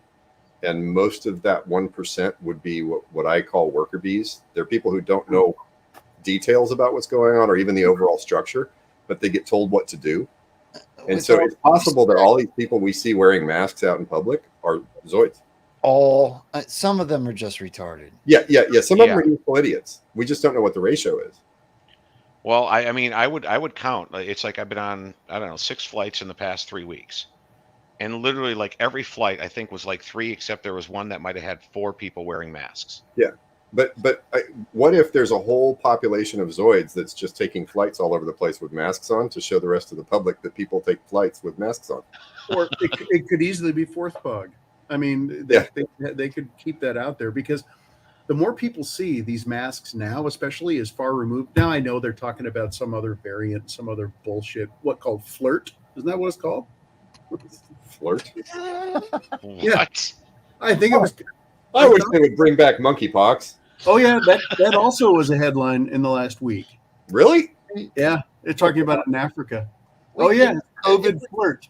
The flirt. We got to talk about murder hornets, and we got to talk about the monkeys that got overturned. We got to talk about all the dumb. You know, the bees are going extinct. Probably because of the murder hornets. They don't like each other. Yeah. Hold on, I'm gonna keep going because I really want you guys to see it all. It's a lot though. All right, keep going. We're just gonna keep laughing. Protection from radiation. If you live in one, you should try and join friends or neighbors whose houses give better protection from fallout. If this should not be possible, there are other steps you can take which will be described later. Wherever you live, when you have chosen your fallout room, it should then be modified to improve the protection it can give you. The windows will be the weak point, and will have to be blocked in with some heavy material. You got 30 minutes before the bomb hits? You can No, block no, this is after. This is fallout. Here, they are piled on strong tables until the whole window is blocked. Alternatively, you can fill boxes or other containers with tightly packed earth. Boxes full of dirt? Boxes of dirt. Outside, pieces of heavy furniture should be positioned in front of the window. And then packed with earth or boards. A second method you could use is to remove the window altogether. Fill the gap both on the inside and the outside with planks or boards. These rest on the windowsill and should be bolted or wired together. Oh, Jesus. So wait, you're going to work outside in the fallout? Between the boards with tightly packed earth. Thirdly, after removing the window frame, you could fill the space with a double layer. Yeah, become a mason. Nuclear Armageddon's happening. Become a mason. You know what? Can I propose an alternate set of advice? Sure. Take all the money you can grab together and walk away from where the bomb went off until you're like 5 miles away. The passage leading to your room. By treating adjoining rooms in the same way. Okay. Yeah, Paul. So that's a great thought. Except for that, what they're preparing them for might happen now. It might happen in 3 months. It might happen in 6 months. They're trying to fear up the population now for something that may never happen. Right. Like COVID. Yeah. Go ahead. But my point is, they're not giving you the best advice. If you can still move around and you're capable of building a brick wall over all your windows, then maybe you should just get the fuck out of town where they're not blowing shit up with nukes. I just did it again. What are you gonna say? How about this though? So you're supposed to be protected from the fallout. So why don't you go work outside, dig up the earth, and disturb whatever fallout is there, and fill it, and then work outside while you build. Breathe it in. Your windows. Yeah, breathe all that fine particulate into your lungs so that you can get cancer. Make sure you shovel really vigorously. I'm gonna move. For the sake of time, I'm gonna go to some further down the line because I think that one kind of keeps going on, putting bags on your windows or whatever. Let's go to 5, 6, and 7. So this one's 8 minutes. You guys stop me whenever. Okay.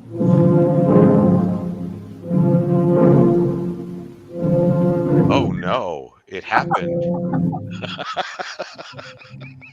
I'm going to explain to you. Oh, he's really serious about this one. That will be used in this country in the event of a nuclear. Looks like 1984. On which you should be prepared to act. An exact knowledge of the signals and what to do when you hear them could save your life. There are 4 warnings: the red, the gray, the black, and the all clear.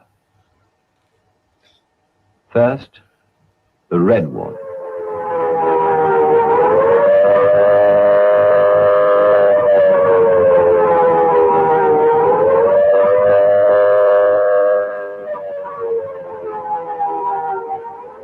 This siren is sounding the red warning.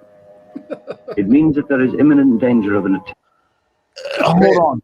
All of population has been scared of this sound since the second they announced it. Yeah. Yep.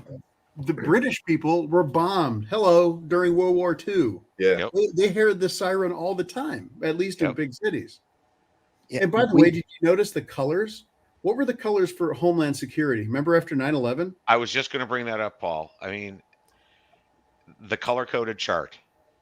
Yeah. Wow, what a formula they use. And is this guy's left eye twitching, bugging anybody else? He doesn't blink. I caught him blinking once in that first minute of the first movie. Die. Anybody that thinks he's just a guy talking to the population is retarded themselves. This is an actor being fed lines to sell it to you. Yeah. Yep. You could save your life. Think of the children. Hold on, we keep going.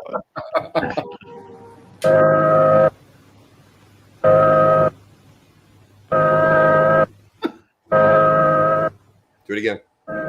This is the gray warning. It means that fallout is expected in an hour's time. Where sirens have not yet been provided, the gray warning may also be given by church bells, or in Scotland, where church bells are not in common use, by word of mouth or by whistle. By word of maroons. They indicate the black warning. It means Word there is of imminent mouth. danger of fallout in your area. Where maroons have not yet been provided, this warning might be given by a gong or whistle sounding one long and two short notes, which is the Morse note D. Finally, this is the all clear. It means that there is no further threat of air attack or fallout and that you can leave your place of shelter. The all clear may also be given by civil defense workers or the police. Now, what to do when you hear the signals? First and most important, you should take cover immediately if you hear this red warning. If you are outdoors and cannot get home in 4 or 5 minutes, take cover in the nearest building. If you are caught in the All right, open, pause for a second. take any available shelter. But All right, something just popped into my head. Okay, because I'm hearing them. They were teaching people like four different sounds and signals. Okay, where else have patterns like that, auditory patterns like that, been built into our society after this? So you had a generation that was programmed with this. Because we've got TV shows and one thing somebody commented me on, I don't know, like 2 years ago. It's like, wow, TV shows have gotten really loud lately.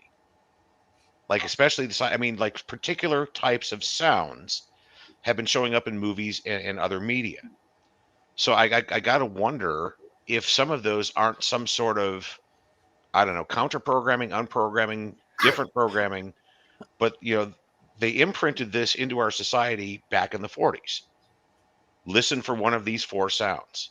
Phil, I would go a step further. Everything being given to you through a screen, whether it be your phone or your TV or whatever it might be, it's all to program you, including this show.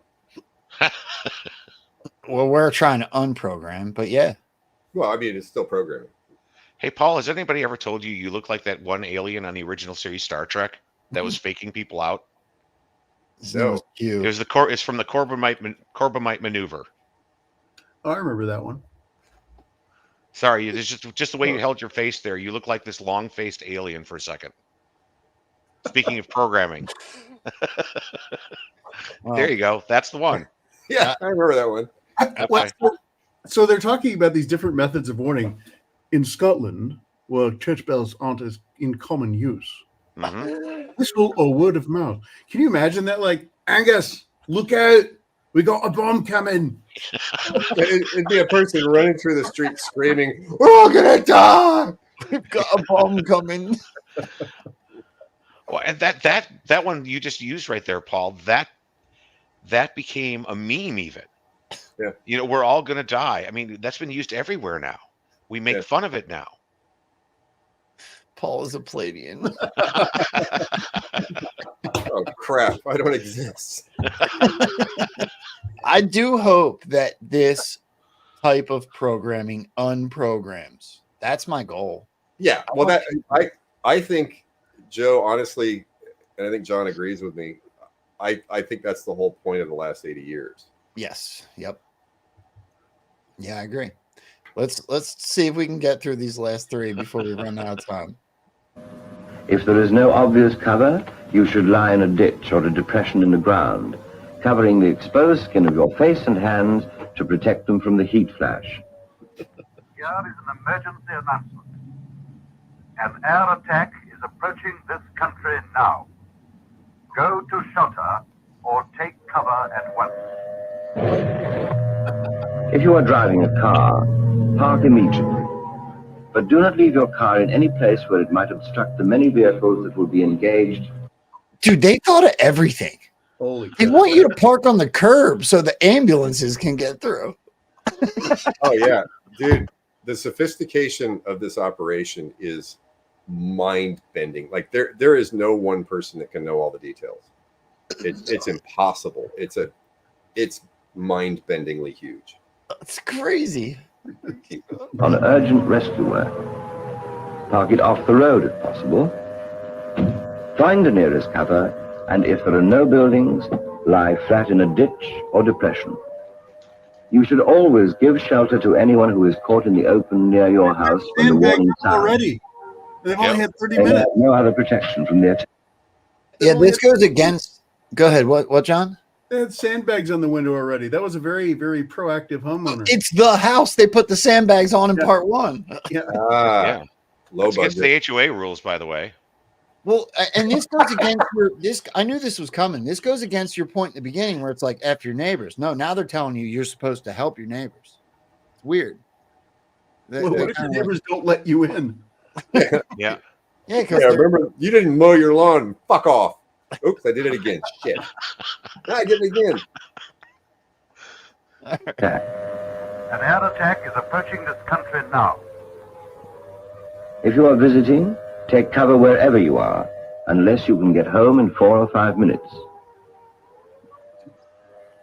If you are at home, you should turn off the gas and oil supplies and disconnect your electric heaters. Damp down any fires with earth or sand and close all your windows. Then take cover in your fallout room or shelter. Why close your windows if you're going into your fallout shelter? Yeah, well, the curtains, they help. Now Yes. it's warning, with fallout expected in an hour's time. If you had only taken temporary cover, you should go home, if you can get there quickly.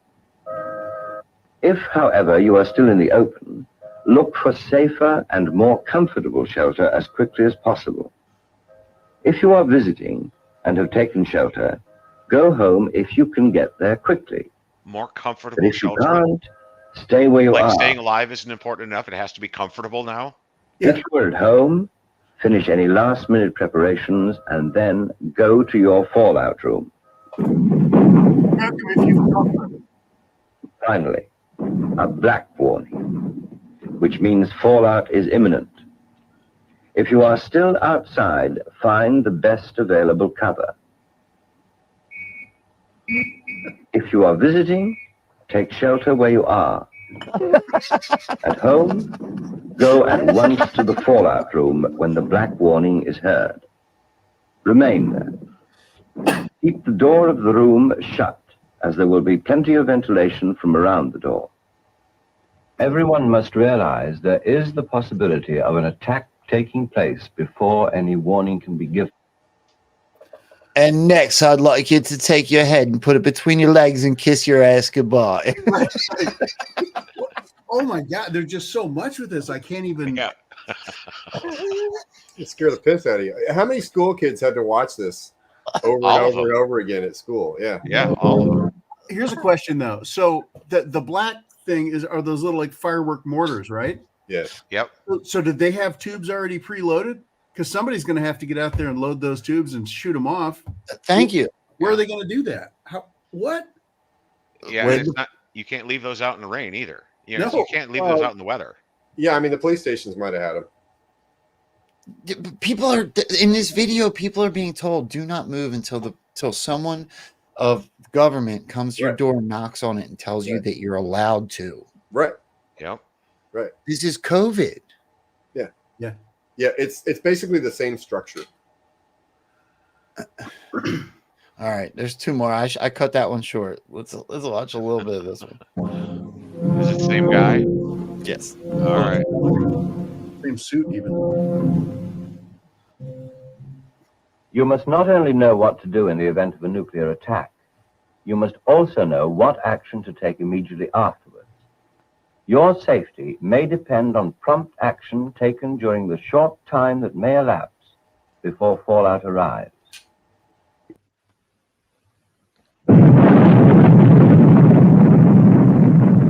Scary. As soon as the heat and blast waves have passed, one of you should leave your fallout room and find out the extent to which the house has been damaged.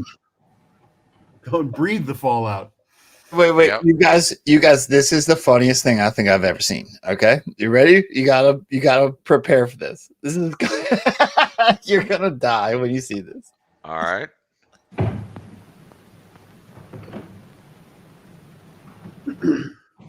Fire will be the most immediate danger. You should go round the house and put out any fires that the heat may have started before they have a chance to become established. Call your family to help you if necessary. Fires can be extinguished by using mains water if still available. You must turn off the stopcock as soon as possible so as to prevent the possibility of contaminated water entering the system. You must at the same time turn off any water heaters and shut down your boiler. To prevent valuable clean water from being used for flushing, you should tie up the ball cock in your WC cistern. From now on, conserve your water supply. Having dealt with the inside of your house, you should now put on gumboots or stout shoes, a coat done up to the neck, a hat or headscarf, and some gloves before going to see what needs to be done outside. This must be done, regardless of the unknown risk of fallout. Make sure your house is safe from any fires which may have started nearby, or fires which may spread from other houses. When you have dealt with your own home, be ready to give assistance to your neighbors if they need help. You're gonna put this out with buckets? But whatever you are doing, listen for the warning signals of approaching fallout.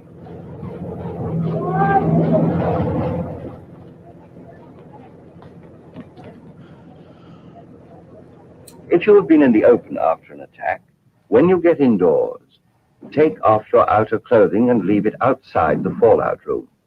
Have a wash if possible. Wait. They just told us to turn the water off. How are we gonna wash if possible? Have a wash. Yeah. I mean, same question, Joe. See, if I were the Russians, I would see this and I'd go, okay, here's what we got to do. We're gonna drop one bomb, and about 30 minutes later, we're gonna drop another one when they're all outside fighting the fires. What they should do is drop a bomb on the television station, and everybody will be fine. Yeah, right. Yeah, that's kind of the point of this, is they're showing you how the propaganda works now. That's a large part of the psyop. It's showing you how you've been tricked for your whole life. Yeah, because they're trying to get people to think.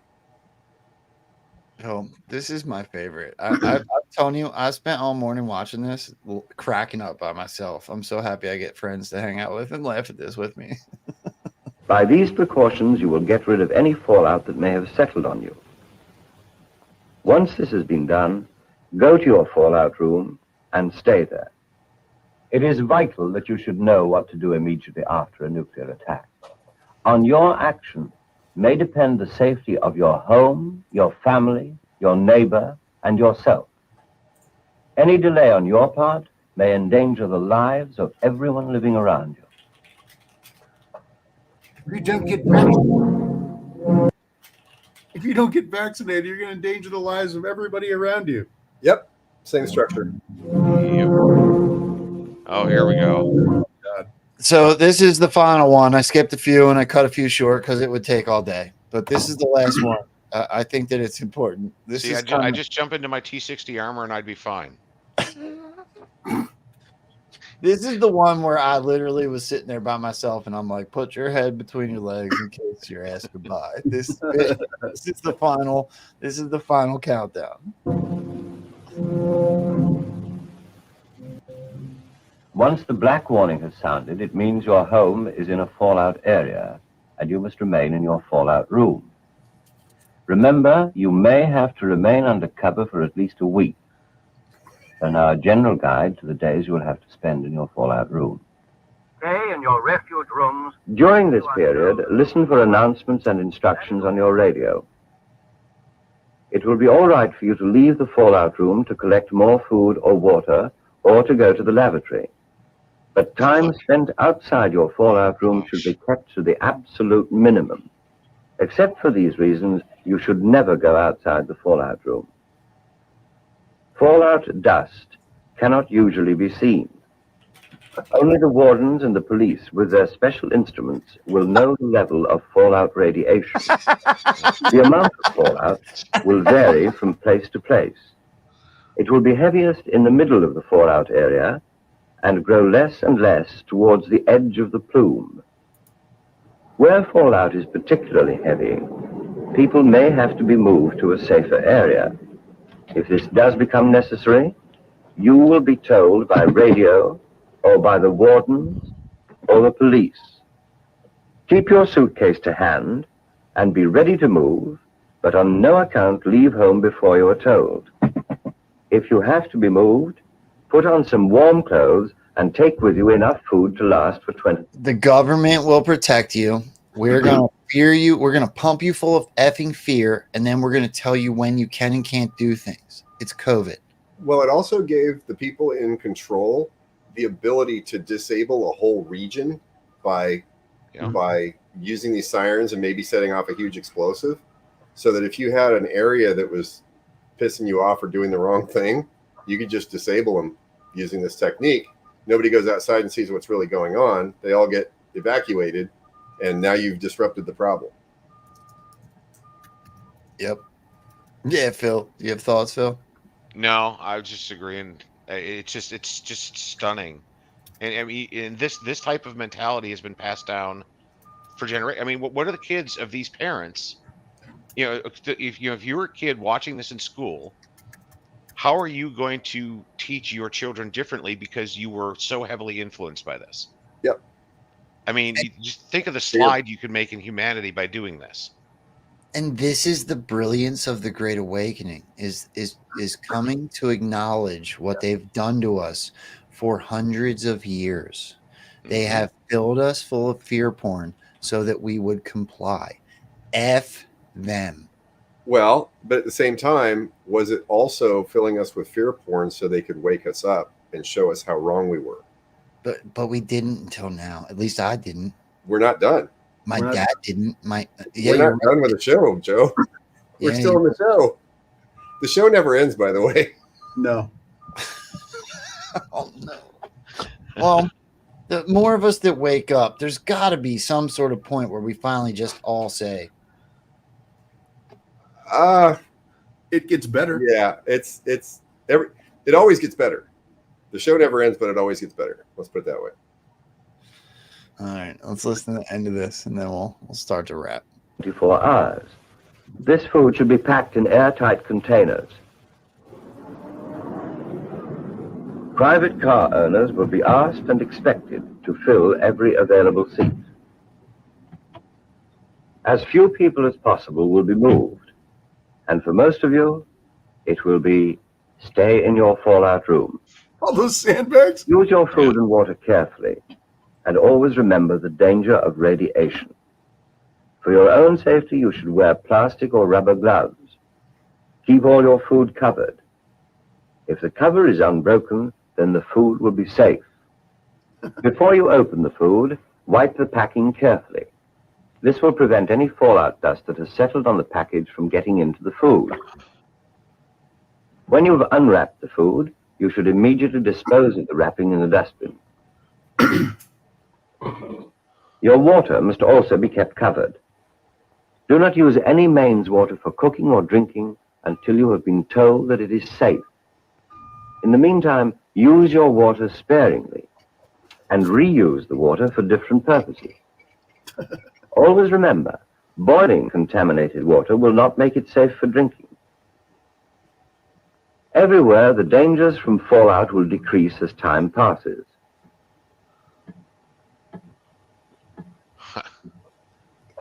Now that shot right there of like When the every danger street from in the fallout row of is less- houses. Pause.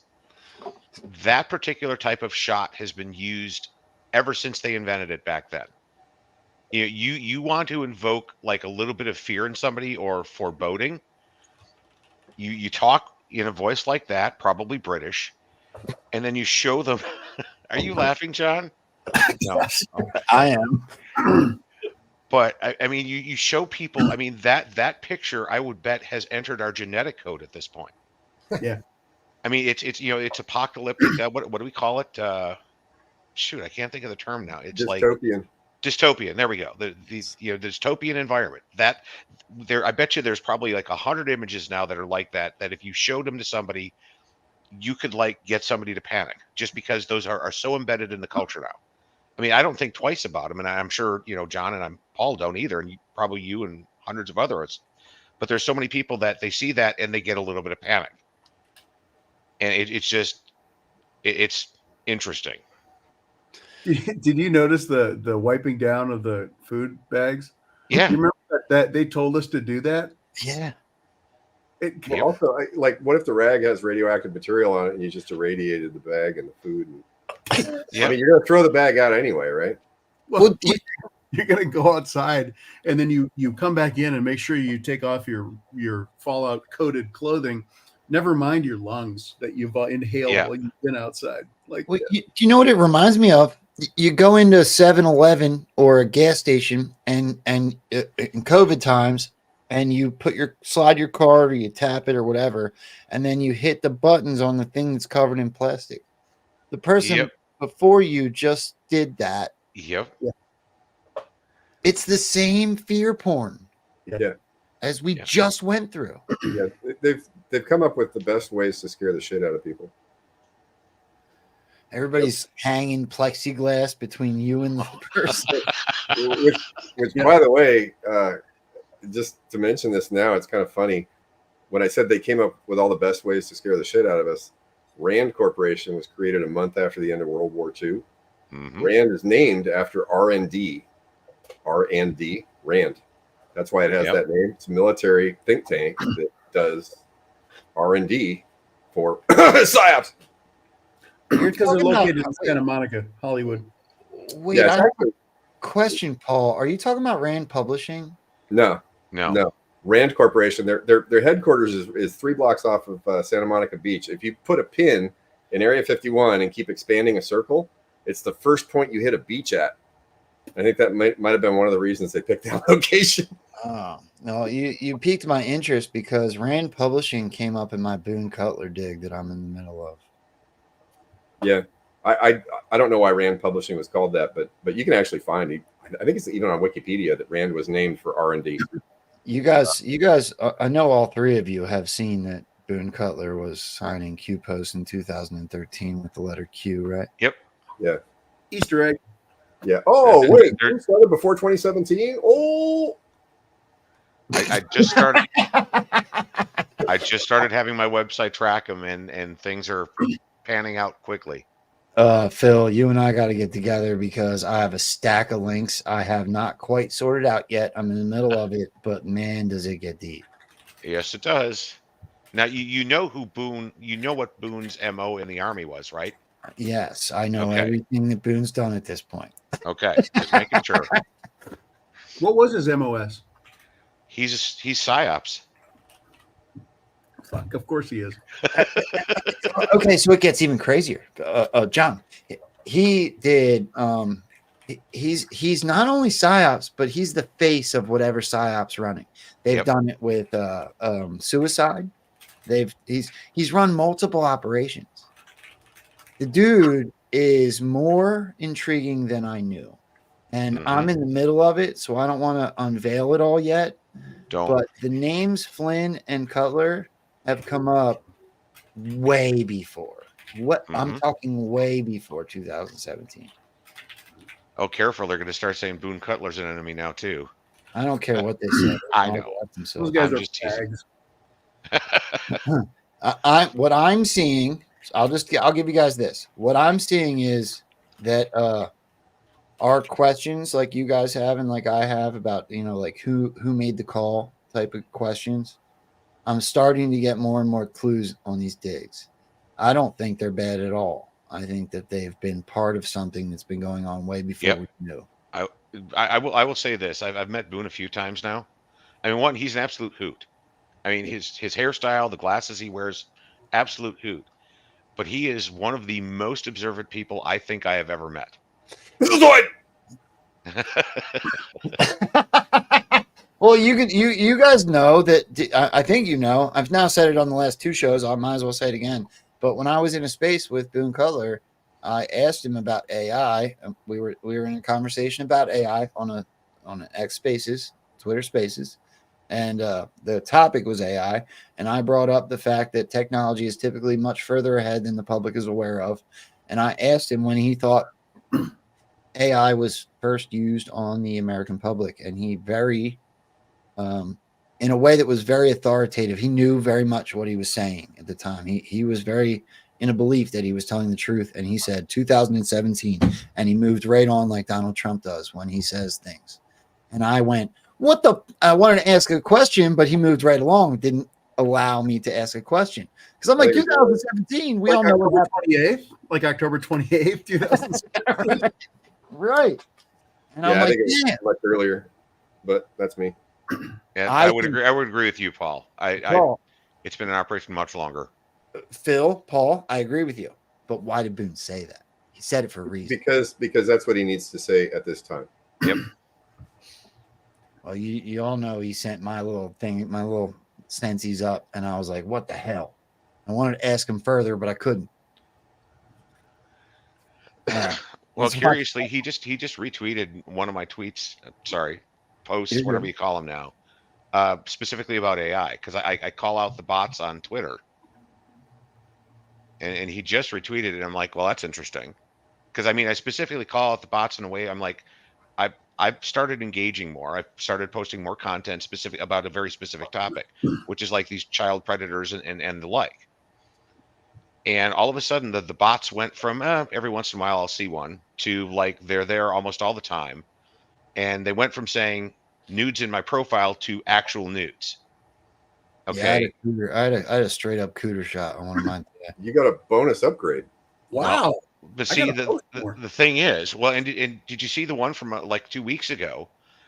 Somebody posted a meme where they had dumped somebody else's face into Kim Jong-un. And the bot that responded was in Korean. Okay, the level of power it takes. I mean, I work in this industry. I work with tech every day, and in AI specifically many times. The amount of expensive hardware you need to do things that fast ain't cheap. That's why I say this is a state level expensive operation here. Okay, we're not talking like a $4,000 gaming PC here. Yeah, QAG offline we can have a conversation about it, but I think they've got at least 4 zeros, maybe as many as 8 zeros beyond what the experts think is possible. Yeah, I wouldn't doubt that at all. I mean, I actually went shopping for. I mean, I'm like, okay, if me as an average person wanted to buy the hardware necessary to do stuff like this, you can't. Well, you can, but you have to have a really deep pocket. Okay, well, so like that's what I'm saying is normal people can't. Like the main GPU that's used for a lot of this now is called the NVIDIA A100. Okay, that's a $10,000 card. Yeah. That's just the base hardware, just part of the base hardware you need to run that. The machine required to support that, you're talking easily another 30 grand. Yeah, okay, and that one machine can only handle a couple hundred things a second. And you've got bots crawling us. I mean, millions of people on Twitter are crawled by bots within seconds now. State level expense here. Sorry, I didn't mean to rant. But maybe more than state level expense. Well, maybe, but people understand that term, Paul. Yeah. Operational level. Yes. Yeah. Phil, I know you've done a few already, but would you, I know we've talked about it before, but would you come on here maybe in a couple weeks and give us a tutorial on your site? Because I would love for my crew to see it. Sure. Would love to. All right. Yeah. I'm not going to keep going on that. I think we got the point. Yep. Sorry, I get a little ranty about that one. No, you're great. I thought it was a great transition to the end of the show. But what I'd like to do is go around the horn like we always do on this show and kind of see where everybody can follow you, what you got going on. John and Paul, to be honest, I haven't caught up with you since your last Substack.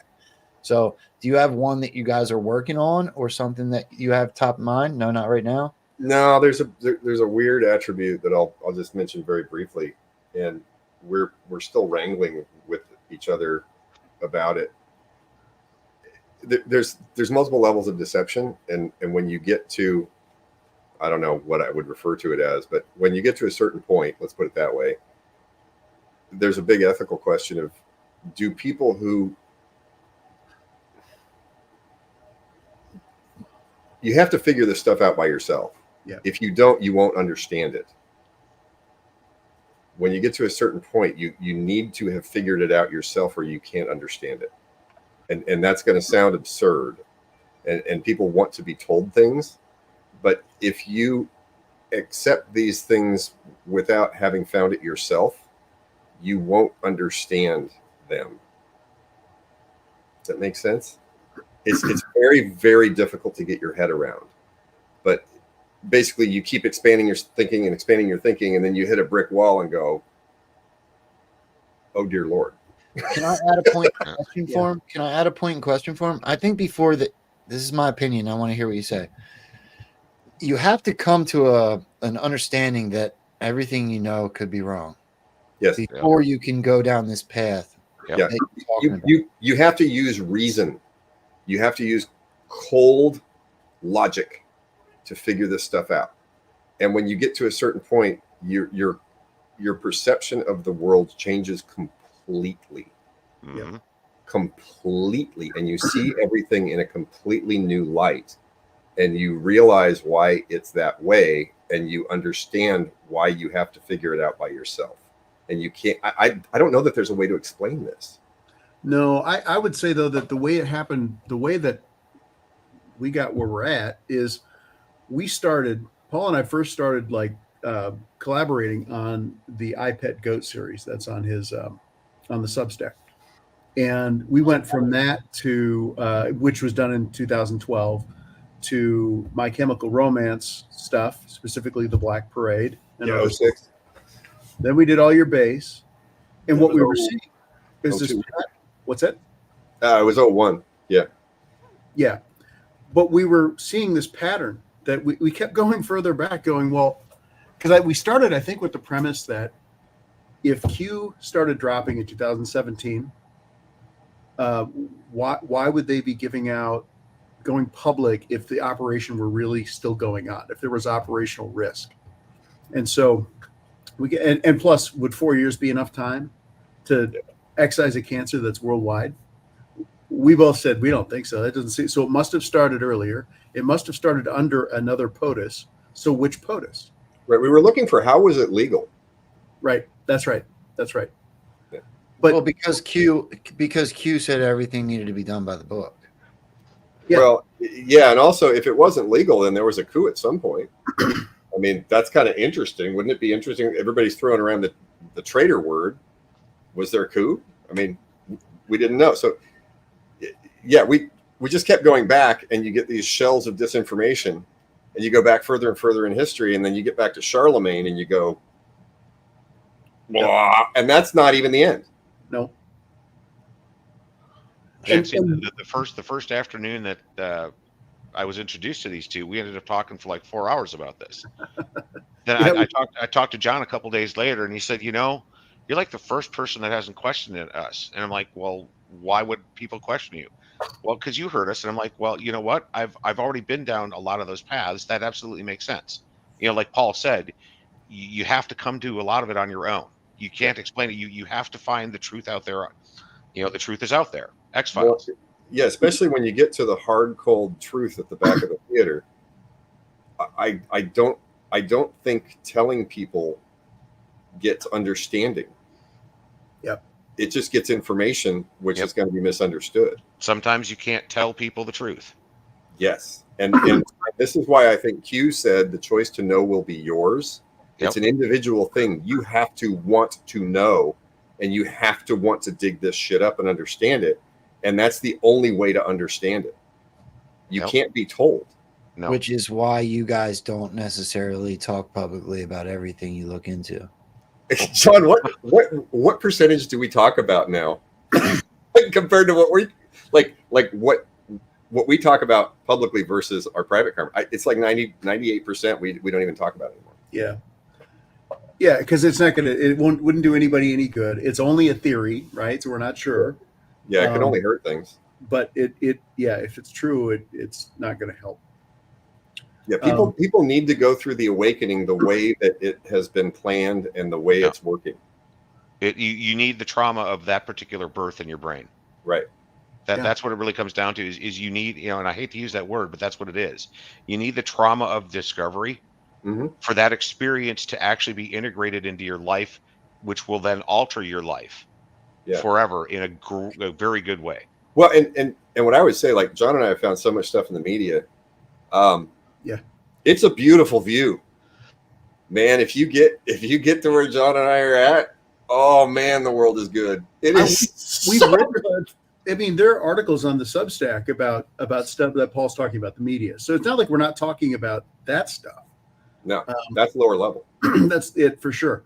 But it is really interesting that if we're correct, just stop at like 1900. Don't go any further back. If you stop there and you look at Percival and you look at all the intersection of the patterns of events and significant people and what they've done, and then you throw the media in there that has been all leaning one direction,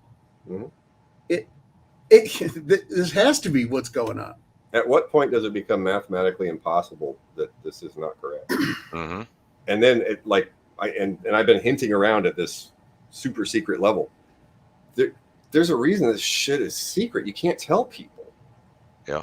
Because they won't understand it. Some people I don't think can understand it. Okay, so for a much more normie based brain capacity, why can't they change the learning curve and make it more extreme to get everyone on board? Why can't you teach children faster? It's a good It's exactly the same point. Yeah. Well, and to Paul's other part of the point though, Joe, how many things in your life did you have to experience to understand, to truly understand? Every single one of them. Okay, so is this something we could teach in schools, or is this something people have to experience? Yeah, well, I want to say, just full disclosure, I am already on here. I just ask questions for the audience. Well, I know. I just wanted to use you as a point. Yeah, I think you're right. You're right. Every single thing I've ever gone through, especially for me being an ex-drug addict and all that, I had to learn on my own. I had to, and of course, I think it parallels what everybody goes through. The question comes is when something's happening, whereas Patriots are in full control, and you really try to like step back and take a look at that. Well, that means CNN and MSDNC and everyone that's talking shit about Trump is also being controlled by the good guys. So it becomes hard to digest for the normie. Yeah. If they're presented with these ideas and then they go turn their TV on, you know what I mean? So although I'm completely with you, there's a part of me that understands why it's not. No one can grasp it yet because there's still this game that's being played with their emotions. Yeah. Sometimes you have to lie to your kid to keep them safe. Yep. Now think about that on a population scale with the planet. Well, and think about this too, that I think two requirements. One, you have to be able to think elastically. You have to be able to say, you know what? Yeah, this operation seems really big. Like everything we've been told is a lie, kind of big. You have to be able to say, okay, I'm going to consider that instead of going, no way, there's no way. Take too many people. Yeah. Okay. And then you have to be able to be really rational, which means you have to leave your emotional ties to whatever idea that you thought might have been true. Like we use this, Paul and I've used this before. Paul calls me on a Saturday morning one time and he goes, you know what I think? I think Hillary might have been a white hat. And I was like, no fucking way. No way. There's no way. And then like a half hour later, I call him back and I go, yeah, okay, I see it. Every time you tell that story, it's a shorter amount of time. The first time it was like a day and a half. It was not like 4 hours. And now it's half an hour. All right. Hold on. I lied. I have one more clip to show you guys. Since you said that. Oh boy. Well, let me just finish though. So for everybody in the chat right now, they're saying, no way. There's no way that Hillary's a white hat. Because I saw the stuff on WikiLeaks. I know what we've been told. Okay. So you choose not to believe the mainstream media. You're on the cafeteria plan, I guess, because you're not going to believe the mainstream media because you know that's false. But WikiLeaks, for sure, that's true.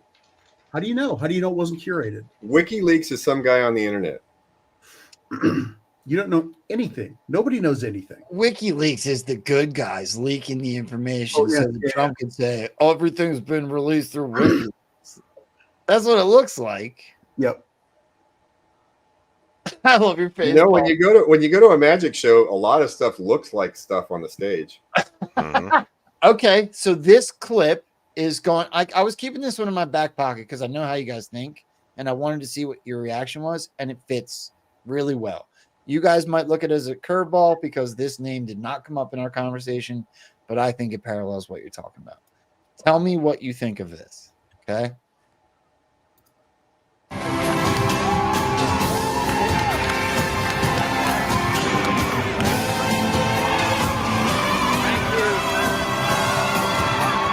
Thank you, my friends. Thank you for coming here on this beautiful Arizona evening.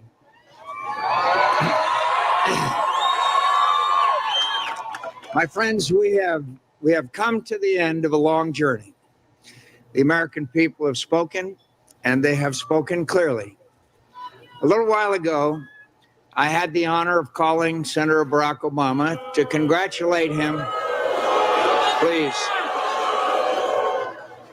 To congratulate him on being elected the next president of the country that we both love. In a contest as long and difficult as this campaign has been, his success alone commands my respect for his ability and perseverance. But that he managed to do so by inspiring the hopes of so many millions of Americans who had once wrongly believed that they had little at stake or little influence in the election of an American president is something I deeply admire and commend him for achieving. This is an historic election, and I recognize the special significance it has for African Americans and for the special pride that must be theirs tonight. I've always believed that America offers opportunities to all who have the industry and will to seize it. Senator Obama believes that too. But we both recognize that though we have come a long way from the old injustices that once stained our nation's reputation and denied some Americans the full blessings of American citizenship, the memory of them still had the power to wound. A century ago, President Theodore Roosevelt's invitation of Booker T. Washington to dine at the White House was taken as an outrage in many quarters. America today is a world away from the cruel and prideful bigotry of that time. There is no better evidence of this than the election of an African American to the presidency of the United States. Let there be no reason now. Let there be no reason now for any American to fail to cherish their citizenship in this, the greatest nation on earth.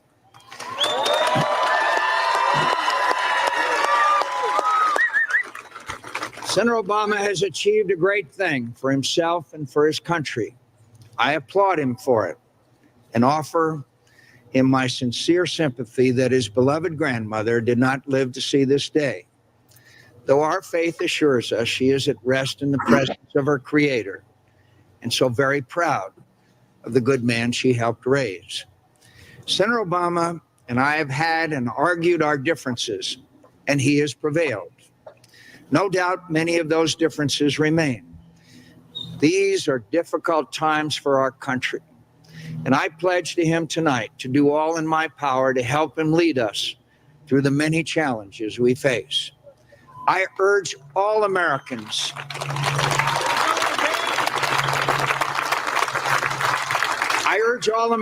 who supported me to join me in not just congratulating him, but offering our next president our goodwill and earnest effort to find ways to come together, to find the necessary compromises, to bridge our differences, and help restore our prosperity, defend our security in a dangerous world, and leave our children and grandchildren a stronger, better country than we inherited. Whatever our differences, we are fellow Americans. And please believe me when I say no association has. All right, before you go, John McCain had a wrinkled flag, right? His daughter said, "My father, you can't kill him again." Kashik said, "It's been 24 hours since John McCain has been put to death." All right, go. Part of the psyop. How do we know McCain's a bad guy? How did I know you were going to say that? Go ahead. But, okay, so it's in the Q drops, right? Oh, we never say his name. We don't say his name. Ooh. Did Q also say misinformation necessary? Yeah. Yep. Q has a lot of disinformation in it. Yep. It's a psyop. He had a yellow tie. Come on. Q did. Well, now what's funny, John, is like, I haven't watched that speech. I mean, since it happened. Yeah. But with everything I've learned since then, the first thing that jumped in my head after about 30 seconds, I'm like, this guy has rehearsed the fuck out of these lines. Yeah. Yeah. Like he's playing a part. I mean, it just. When did he have time to do that? Well, because he just. Can we build the bridge? Can we build the bridge? Obama did a lot for the movement. Period. Yep, Undeniable. he did. Yep. Undeniable. Intentional messaging. A whole lot of things that upset you and grabbed you by your emotions. A whole lot of things that helped lead you down a certain path so that we would think that him and globalists are in charge of Joe Biden. Many, many things Barack Obama did that can be interpreted as positive to the plan. Yep. Yep. Yep. And this is why it's important to separate your emotions when you're, to put them aside when you're digging through this stuff. Okay. It's funny because you started that clip. I immediately had an reaction. I'm like, oh, I want to punch this fucker in the face. Yep. Did you say erection? The comments led right into what you're saying, though. Everybody sees him and goes, ugh. But I stopped myself. I'm like, wait a minute. Well, also, but I mean, even the reaction of listening to the words that he's saying and saying, "Wow, what a great guy." He didn't write that. A speechwriter wrote that. No. He's That an is so crafted. That is so heavily crafted. It is. He had his concession speech written well before the end of the election. They worked. Some guys in a room worked on that thing for 100 hours. Yep. So I mean, and everybody knows that speechwriters do this, and they still have that reaction to that speech. They shouldn't. The guy's acting. Yep. Literally, you love it and you know it, Joe. You love having your brain melted.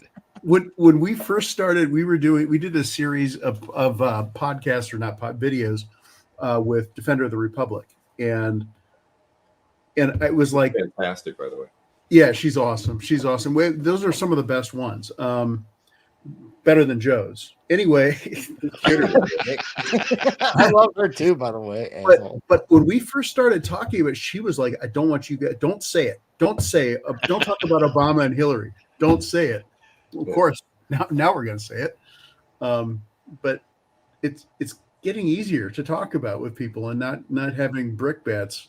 Yeah, and let me just pull it and break it again because I like breaking rubber bands. When you're considering whether or not John McCain's a good guy or a bad guy or Obama's set up or whatever, now consider that the U.S. has never had a president that was legitimately elected. Here's where I bridge the gap between where you guys are and the normie. There's the potential that bad guys were under full control. There is that potential. No? Am I wrong? Yes, absolutely. When you talk about Barack Obama or Hillary Clinton or John McCain, no name, whoever it is we might talk about, there's the potential that their actions were to expose them. There's the potential that the actions were under full control so that we would have some sort of emotional reaction. There's also the potential of what you guys are saying, that we've been completely misled. And that's the beauty, is we don't know for sure on a lot of this, and we're not gonna. Correct. But I think, like, one of them, if people come away with anything from the Great Awakening, It should be the understanding that you have to learn how much your emotions are in control of you or are not in control of you at any given time. Actually, and you will have a different life if you do. Yeah, let me quote General Flynn. He says, "Local action leads to national impact," and he says, "Control what you can control and let someone else control what you can't, because someone else is going to." Yep. Okay. That works. Exactly what he's saying. If everybody did that, the world would be a completely different place. Mm-hmm.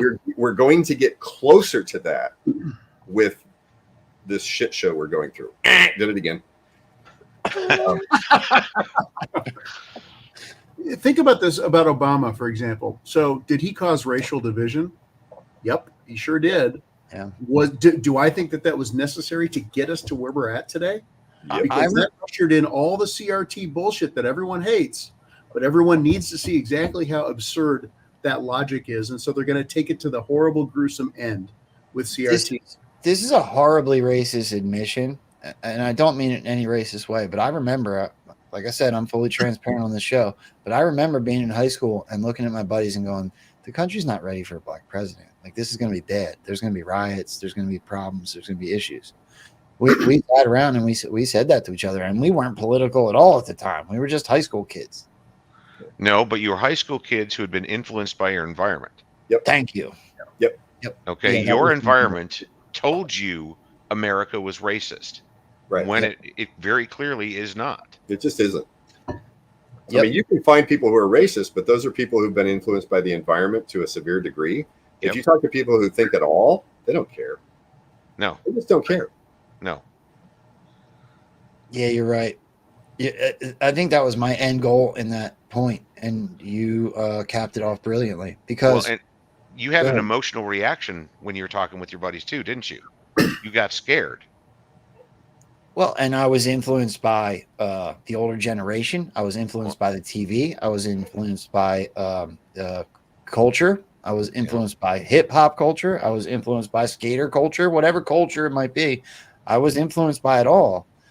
And I've come to find out here in the last 8 years that that culture is being influenced by somebody more powerful than I realized. Yeah. And everybody assumes it's for bad reasons. Yep. I freaking love you.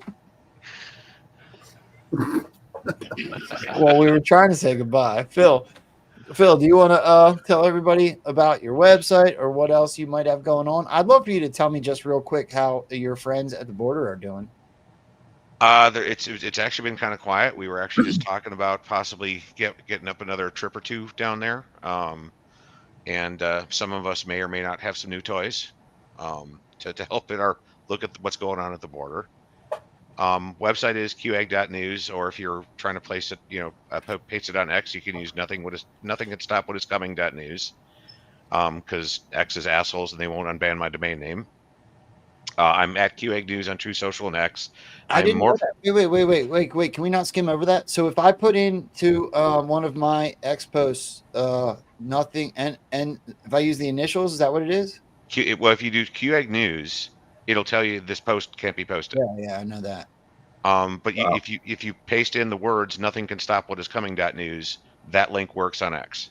I love it. That is something everyone should use, because honestly, Phil, I stopped using your link. Either that or I would put a space in there and say, well, right. You got blacklisted. A bunch of us, all us Q aggregators, we got blacklisted. I think it was somewhere in the middle of December of 2020. It's just like all of a sudden, everybody started getting warnings. Our website is malware, they're phishing you, like all kinds of warnings. Yeah, well, at least they're not replacing your certs. No, they're not. Think about it. When you ban a book, doesn't it make people want to go read it? Yeah. I hate that, because every time I do that, it's some adult sucking a kid's junk. Well, that's still giving an emotional response from people to get active now, though, isn't it? It's yes, you're probably right, but that one pisses me off. We go to the Republican Club, Kim and I, once in a while. It's like we live in a little town. There's not many places to go. So we joined this Republican club because it sounds good, right? It sounds like someplace we would want to hang out. You guys would probably enjoy the name of it as you walk in. It's not the case. It's not the case. There's nothing Republican about this place except for the elephant hanging on the wall, the T-shirt with the elephants on it. There's nothing. We've ended up in conversations with people about school boards who don't even have kids, and they're in the school boards calling people with neck tattoos that say "We the People" extremists. Yeah. They're talking about the books that are being banned and trying to figure out how they can bypass it and put it in the public library so the kids can still access. It's a whole bunch of crap. And my small community flipped the school board from all blue to all red. See, So that's local action. Okay. Yes. It not only is it local action, but do you have more friends now than you used to? Are you talking to more people now because of this action? I'm not saying you're having giant block parties or anything. I'm saying, did you make a couple new friends and you still talk to at least some of them because you all flipped a school board? Yes. Yeah. Yeah. Okay. The idea I'm going for here is that your community is tighter in a way because you flipped the school board. You rose up. And I'm not saying these books are good because they clearly aren't. But if you look at them like how Paul and John talk about everything else, they are designed. I mean, okay, so when did a lot of these come to highlight? Well, during COVID. Well, why did that happen? Because a lot of parents were at home. Parents were at home because kids couldn't go to school. What happens when parents see what their kids are learning that they didn't know about because they were too busy working? Well, and you know what else influenced it? The CIA CEO of Bud Light put a tranny in a bathtub and sold beer. Well, that came later. But I'm saying, I mean, a lot of this. I mean, you have to look at this in terms of phases of the operation. Okay, how many people were willing to boycott Bud Light because they had already had an experience with their local school board and the rest of this shit? Yeah, it all happened at the same time. It was intentional, amplified messaging. You're right. Figuring out the target of a psyop is really hard. Planning the psyop is probably 1,000 times easier than trying to figure out why the psyop is there. Yep. I think it's interesting though that I think there are things that they do. The white hats or whatever you want to call it. Fourth pod. They're doing stuff to maybe see where people are at. I mean, I think they generally know, but boy, I mean, Bud Light sales dropped, and they were probably able to see where it dropped more than others, what places are more awake than others. Well, and also remember that they have chatter analysis on all the surveillance. Yep. So they know everybody's state of mind better than anybody knows their own state of mind. Who's bringing Bud Light back? This is where it concreted it for me. Do you guys know who has brought Bud Light back? Dana White. White, Kid Rock, and Donald Trump. Yep. Donald Trump himself. Yep. So Donald Trump gets on board with Dana White. Dana White signs Bud Light. You know who walks in with him? Kid Rock. Kid Rock, the same guy that shot up a case of Bud Light with an M, whatever it was. Right. And now they're all reviving the company that had a CEO that was CIA. Think about the reason they give. They said it's an American company with American employees. You should be supporting them. Right. Right. So what they did is they said, oh, emotional reason. Everybody hate this. Hey, you're an idiot for hating that. You see how they're teaching the kids? They literally took a company that couldn't be destroyed, possibly. Yeah. They were too big. They were Anheuser-Busch, and they weren't even all of Anheuser-Busch. They were a section of. Yep. They exposed it on all these levels, made you pissed off and upset, and then revived it. The same group of people. Yep. And then Dylan Mulvaney went to Peru, and now Peru says it's a mental disorder. Yep. It is the most provable right now. In my opinion, it's the most provable psyop. Besides maybe the Afghanistan pullout. Well, and I think you're going to start to see this coming with more companies very, very soon. I think timed with the ramp up of the emotions around the campaign, you're going to start to see more and more companies having issues like this. I don't know when they're going to happen or how they're going to happen, but household names are going to get destroyed in some way and then rebuilt in a completely different fashion as part of it, because that's the only way you can do it.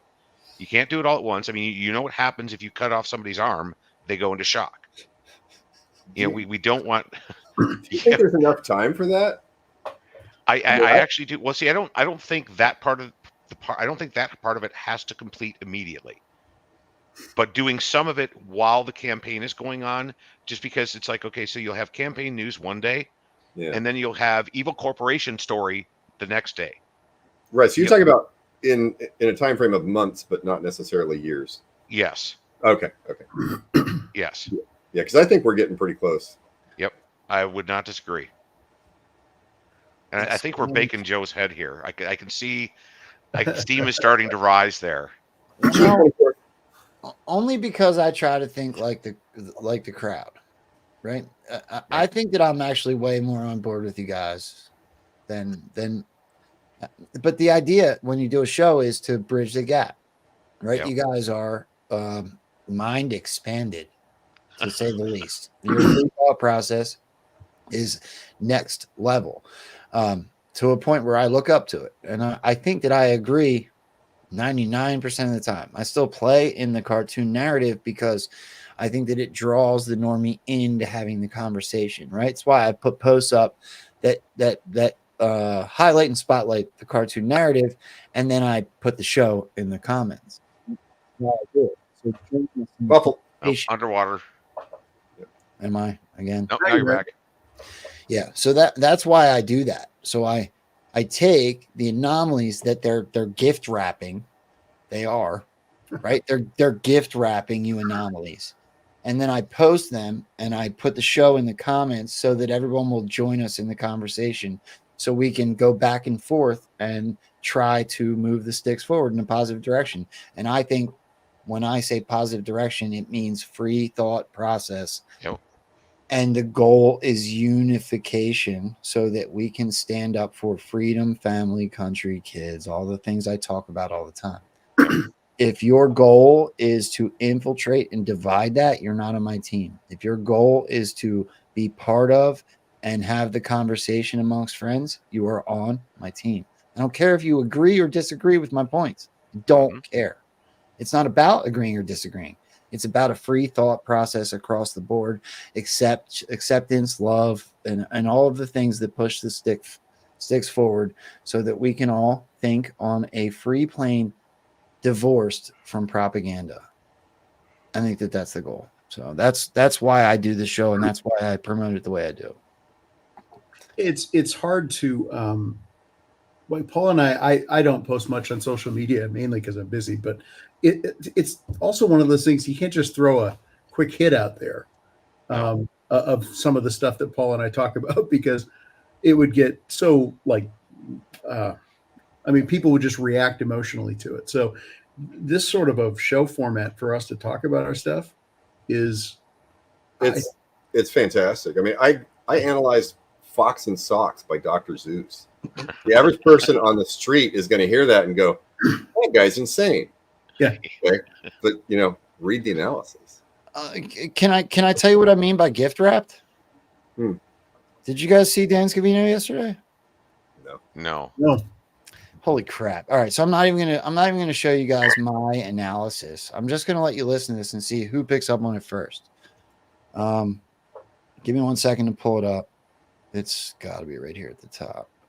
Here it is. All right. So this is a Dan Scavino post of Donald Trump yesterday. I want you guys to listen, and somebody just yell bing, bing, bing, bing when you figure out what it is that I was like, what the hell? Listen. Georgia, there's a very important Republican primary election on Tuesday for the United States House of Representatives, and I need you to get out and vote for a very special man. His name is Brian Jack in the 3rd Congressional District. Brian joined my campaign in 2016. He's been with me right from the beginning of my political career. There's nobody that knows more about politics, and there's nobody that loves Georgia or the United States more than him. He's worked by my side for the last 8 years, serving with distinction as my White House political director and helping to there it is. I did hear this one. 8 years as his White House. Holy what did this is gift wrapped in psyop. Yep. I'm gonna play it again. That delivers politics and there's okay. So for anyone that didn't pick up on it, Donald Trump just said that this dude has worked with him by his side for the last 8 years. Yes, he served with distinction for 8 years, but he didn't say he was in the White House position for 8 years. Play it again. I want to hear the exact wording. Politics, and there's nobody that loves Georgia or the United States more than him. He's worked by my side for the last 8 years, serving with distinction as my White House political director and helping to enact our America First agenda that delivered historic results for the American people. It's vague wording. I don't know, Paul. He said the dude. I feel like we have to listen to it a third time. That's pretty specific, bro. Yeah, but the thing is, he's using run-on sentences. Yes. And if you put a comma there, it doesn't mean what you think it means. Okay, I'll give you an example of this, Joe. I did not have sexual relations with that woman, Miss Lewinsky. Do you hear the break in there? I'll give you a better example because I know what you're getting at. Fake Joe Biden indictments. Fake Joe Biden, comma, indictments. Or as I like to reference it, fake Joe Biden, comma, indictments. Like it's either fake Joe Biden or the indictments are fake. And I think that you got to understand they are trying to trip everyone up. They're trying to make everyone make these assumptions so that they can prove them wrong, because that hammering teaches you not to jump to conclusions. I heard him say. I heard what I heard, and I put the show in the comments because I think they're gift wrapping us a chance to bring the conversation together. Well, and I'm okay with that. They're showing. I mean, what they're doing is, to expand on what Paul said, because they're playing. You don't really know where Trump puts a period in any of his sentences these days. That's true. Okay, that's for a reason. Yeah. So where is that? So everybody's going to hear that in a very different way. Okay. So if let's say there's 10 interpretations, and 10,000 people have those 10 different interpretations, what kind of conversations are going to happen? Okay, you think about it. It's like 10 buddies go to the bar, and they're all talking about that speech. It's like, no, this is what he means. No, that's what he means. That's the beginning of where critical thinking starts to re-enter the space. Ta-da! Because they all heard different things, they're coming at each other with different things and different thoughts and different emotions. Right, and people argue because they want their viewpoint to be correct.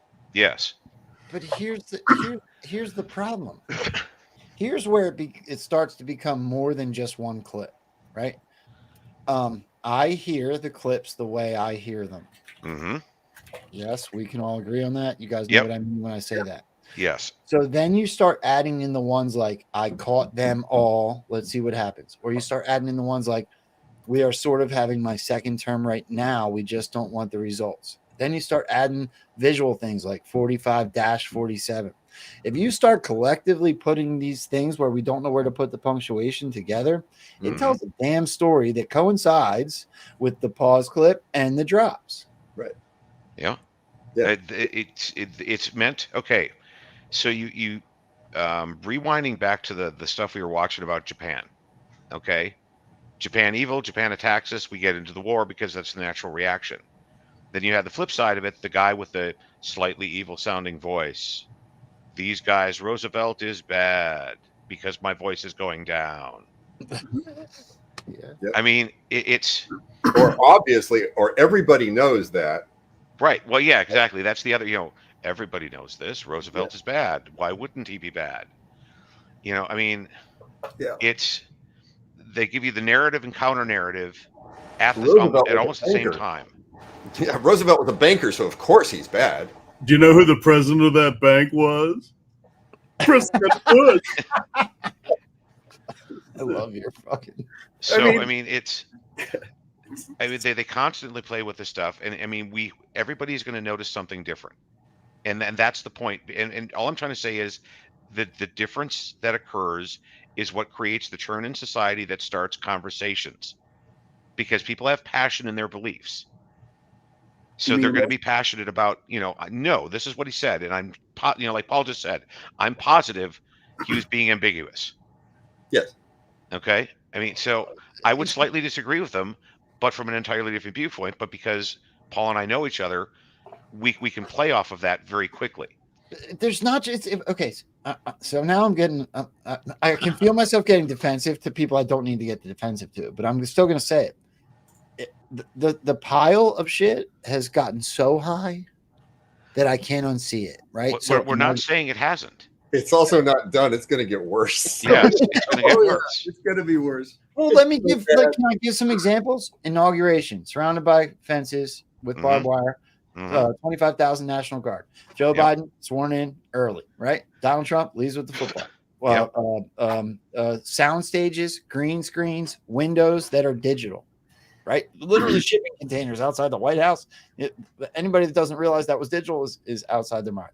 They have been playing with us for long periods of time, but very blatantly, obviously, in your face for the whole Joe Biden administration. Once you see it, but most people won't see it. And so my analysis of this is that it's a form of, okay, so societies move based on influencers. So you have maybe 1 or 2% of the population that influence the other 98%, right? What they're doing is they're putting out details that are buried so the 98% won't notice it, but the 2% do notice it, and that stops the civil war. Yep. Because we are the ones that we're going, wait a minute, we don't know what's going on. Yeah. Pretty brilliant. Now, just to drop some more fun on you, Joe. One of the functions on my website pulls all the capital letters out of whatever is in the post, and gives you all of the capital letters, removes all the duplicates, and gives you a mirror. I love that. Okay, so for the first time ever, I think it was like 2 weeks ago now, and it was the one where Trump was talking about how we should build this big, beautiful FBI building in Washington, D.C. When you remove all of the letters where there more than one of them occur, the only letter left standing in that post is the letter Q. Yeah, I saw that, by the way. I was like, that's awesome. Okay, people are like, are you right? I'm like, somebody actually questioned the tool. Like, are you sure it's working right? I'm like, I posted the code. It's mathematical. I mean, it's mathematical what I'm doing here. I'm not like building some giant chart or anything. You know what we need to do? We need to get to a point where instead of asking, is it right, somebody writes their own code to do it, to see if it's right. Yes. People need to start being proactive about determining what their reality is by themselves. Yeah, instead take of your asking discernment someone else to tell them. Put some science behind it. If you want to question it yourself. Do the work. Yeah. I mean, Exactly. I've had a whole bunch of people online on Truth Social and Twitter say, well, this is ridiculous. Why are they doing all this stuff? I mean, who are we supposed to trust? And basically what they're saying is, who's going to tell me what's real? Yeah. Don't wait for somebody to tell you what's real. And if somebody is telling you what's real, suspect them of lying to you. Yeah. This applies to us. Yeah. Right. Yeah. Don't believe what we're saying. Don't believe anything we say. Yeah. Just consider it, and we could be totally fucking wrong. And here's an even more positive. Let me interrupt that thought. Here's an even more positive way of saying that. We all have our own version of discernment through a 5th generation warfare state. We all have our own experiences. Just don't discredit and write off anybody's thoughts. Take it into consideration and apply it to your own discernment. So not necessarily is everyone on our level lying. Is anyone lying? To be honest, I think that a real patriot's voice versus a Joe Rambo aren't necessarily right or wrong, right? But you're getting 2 different messages from 2 different experiences and 2 different discernment avenues. So I think that it all should be taken into account, especially after talking to guys like you. Well, yeah, I mean, one of the ways I evolved my thinking about this is back in like 2021 or so. There was all these pundits out there. There's Phil Godlewski, there's Charlie Ward, there's General Flynn, pundits on all sides, people who have big reach, right? And I noticed that every single one of them was putting about 80 to 90% true information or things that are verifiable, but then the other 10 to 15% was bullshit. Oh, I did it again. Oops, I did it again. So how can you have an information space where all of the major pundits are putting out a significantly noticeable amount of BS? And so I said, this is on purpose. They're not converging on a truth. No. They're all doing the same thing. I've even caught General Flynn saying things that are factually incorrect. They aren't important. and there's probably a reason for it, and I don't know what it is. Whatever. Okay, move right along. But I mean, part of me is sitting there going, I wonder if they're going to resurrect Godlewski and he turns into a hero at the end of this thing. I mean, wouldn't that be funny? Yeah, seriously. Yeah. I wanted to mention one thing in the comments a while back. Someone had asked, well, something about Haiti and HRC and how could that be a good thing? And my reply in the chat, but I wanted to address it here because I think it's really important. You don't know anything. You know what you've been told by sources that you have put trust in, but Some guy told me. Yeah, you don't know that it's. I mean, Paul and I've talked about this. You only know one thing for certain, and you can make a pretty reasonable assumption. Actually, two things you know for certain, and a third. One, I think, therefore I am. I know that I exist, and because I can think, the second thing is information must exist. The third thing is an assumption that's pretty good that other people exist. Beyond that, you don't know anything for certain. So all of the narrative that's out there about Haiti and HRC, it could be true. It could also be 100% curated to move people in the right direction for this, whatever that goal of that particular part of the PSYOP is. It could also be true but authorized. Was she playing the part of a bad guy as part of a larger sting? Yep. If she was, you will have been lied to about her. And is that a good thing? Well, if you trust the PSYOP it has a good goal, then yes, it is a good thing. Donald Trump lying? Yep, part of the PSYOP. I wouldn't doubt it. I don't know that he's lied, but I wouldn't doubt it. So, yay! It's ISIS. That means high taxes. That means bad health care. That means no border. Without a border, we don't have a country. The work of government would grind to a halt if she were ever elected. She'll be in court for her entire tenure. And she'll be convicted. Because look, the first time, I mean, frankly, forget about this time. The first time, she gets a subpoena from the United States Congress and she deletes everything. There shouldn't have been a second time, but I have respect that the FBI has given it a second chance. And this time, I have no doubt that in that 650,000 emails, did you see where they said, oh, we're not worried, they're duplicates? How can there be duplicates if there are hundreds of thousands more than you started off with? Do you have any idea how much 650,000 of anything is? I have 650,000 clips of Donald Trump calling Hillary a criminal. You'd be surprised how few there actually are. I actually did an experiment, and I won't get into any detail about it because it's not safe for work. But I know what you're talking about. Yeah. No human can comprehend 650,000 emails. You have to use tools to pull it apart. You have to use teams. Yep. I mean, one person can do it in enough time, but not in one sitting. I mean, no. That is a huge amount. That was the gayest thing I've seen all day. What? I didn't do nothing. I didn't even gesture. That's what happened to me at work.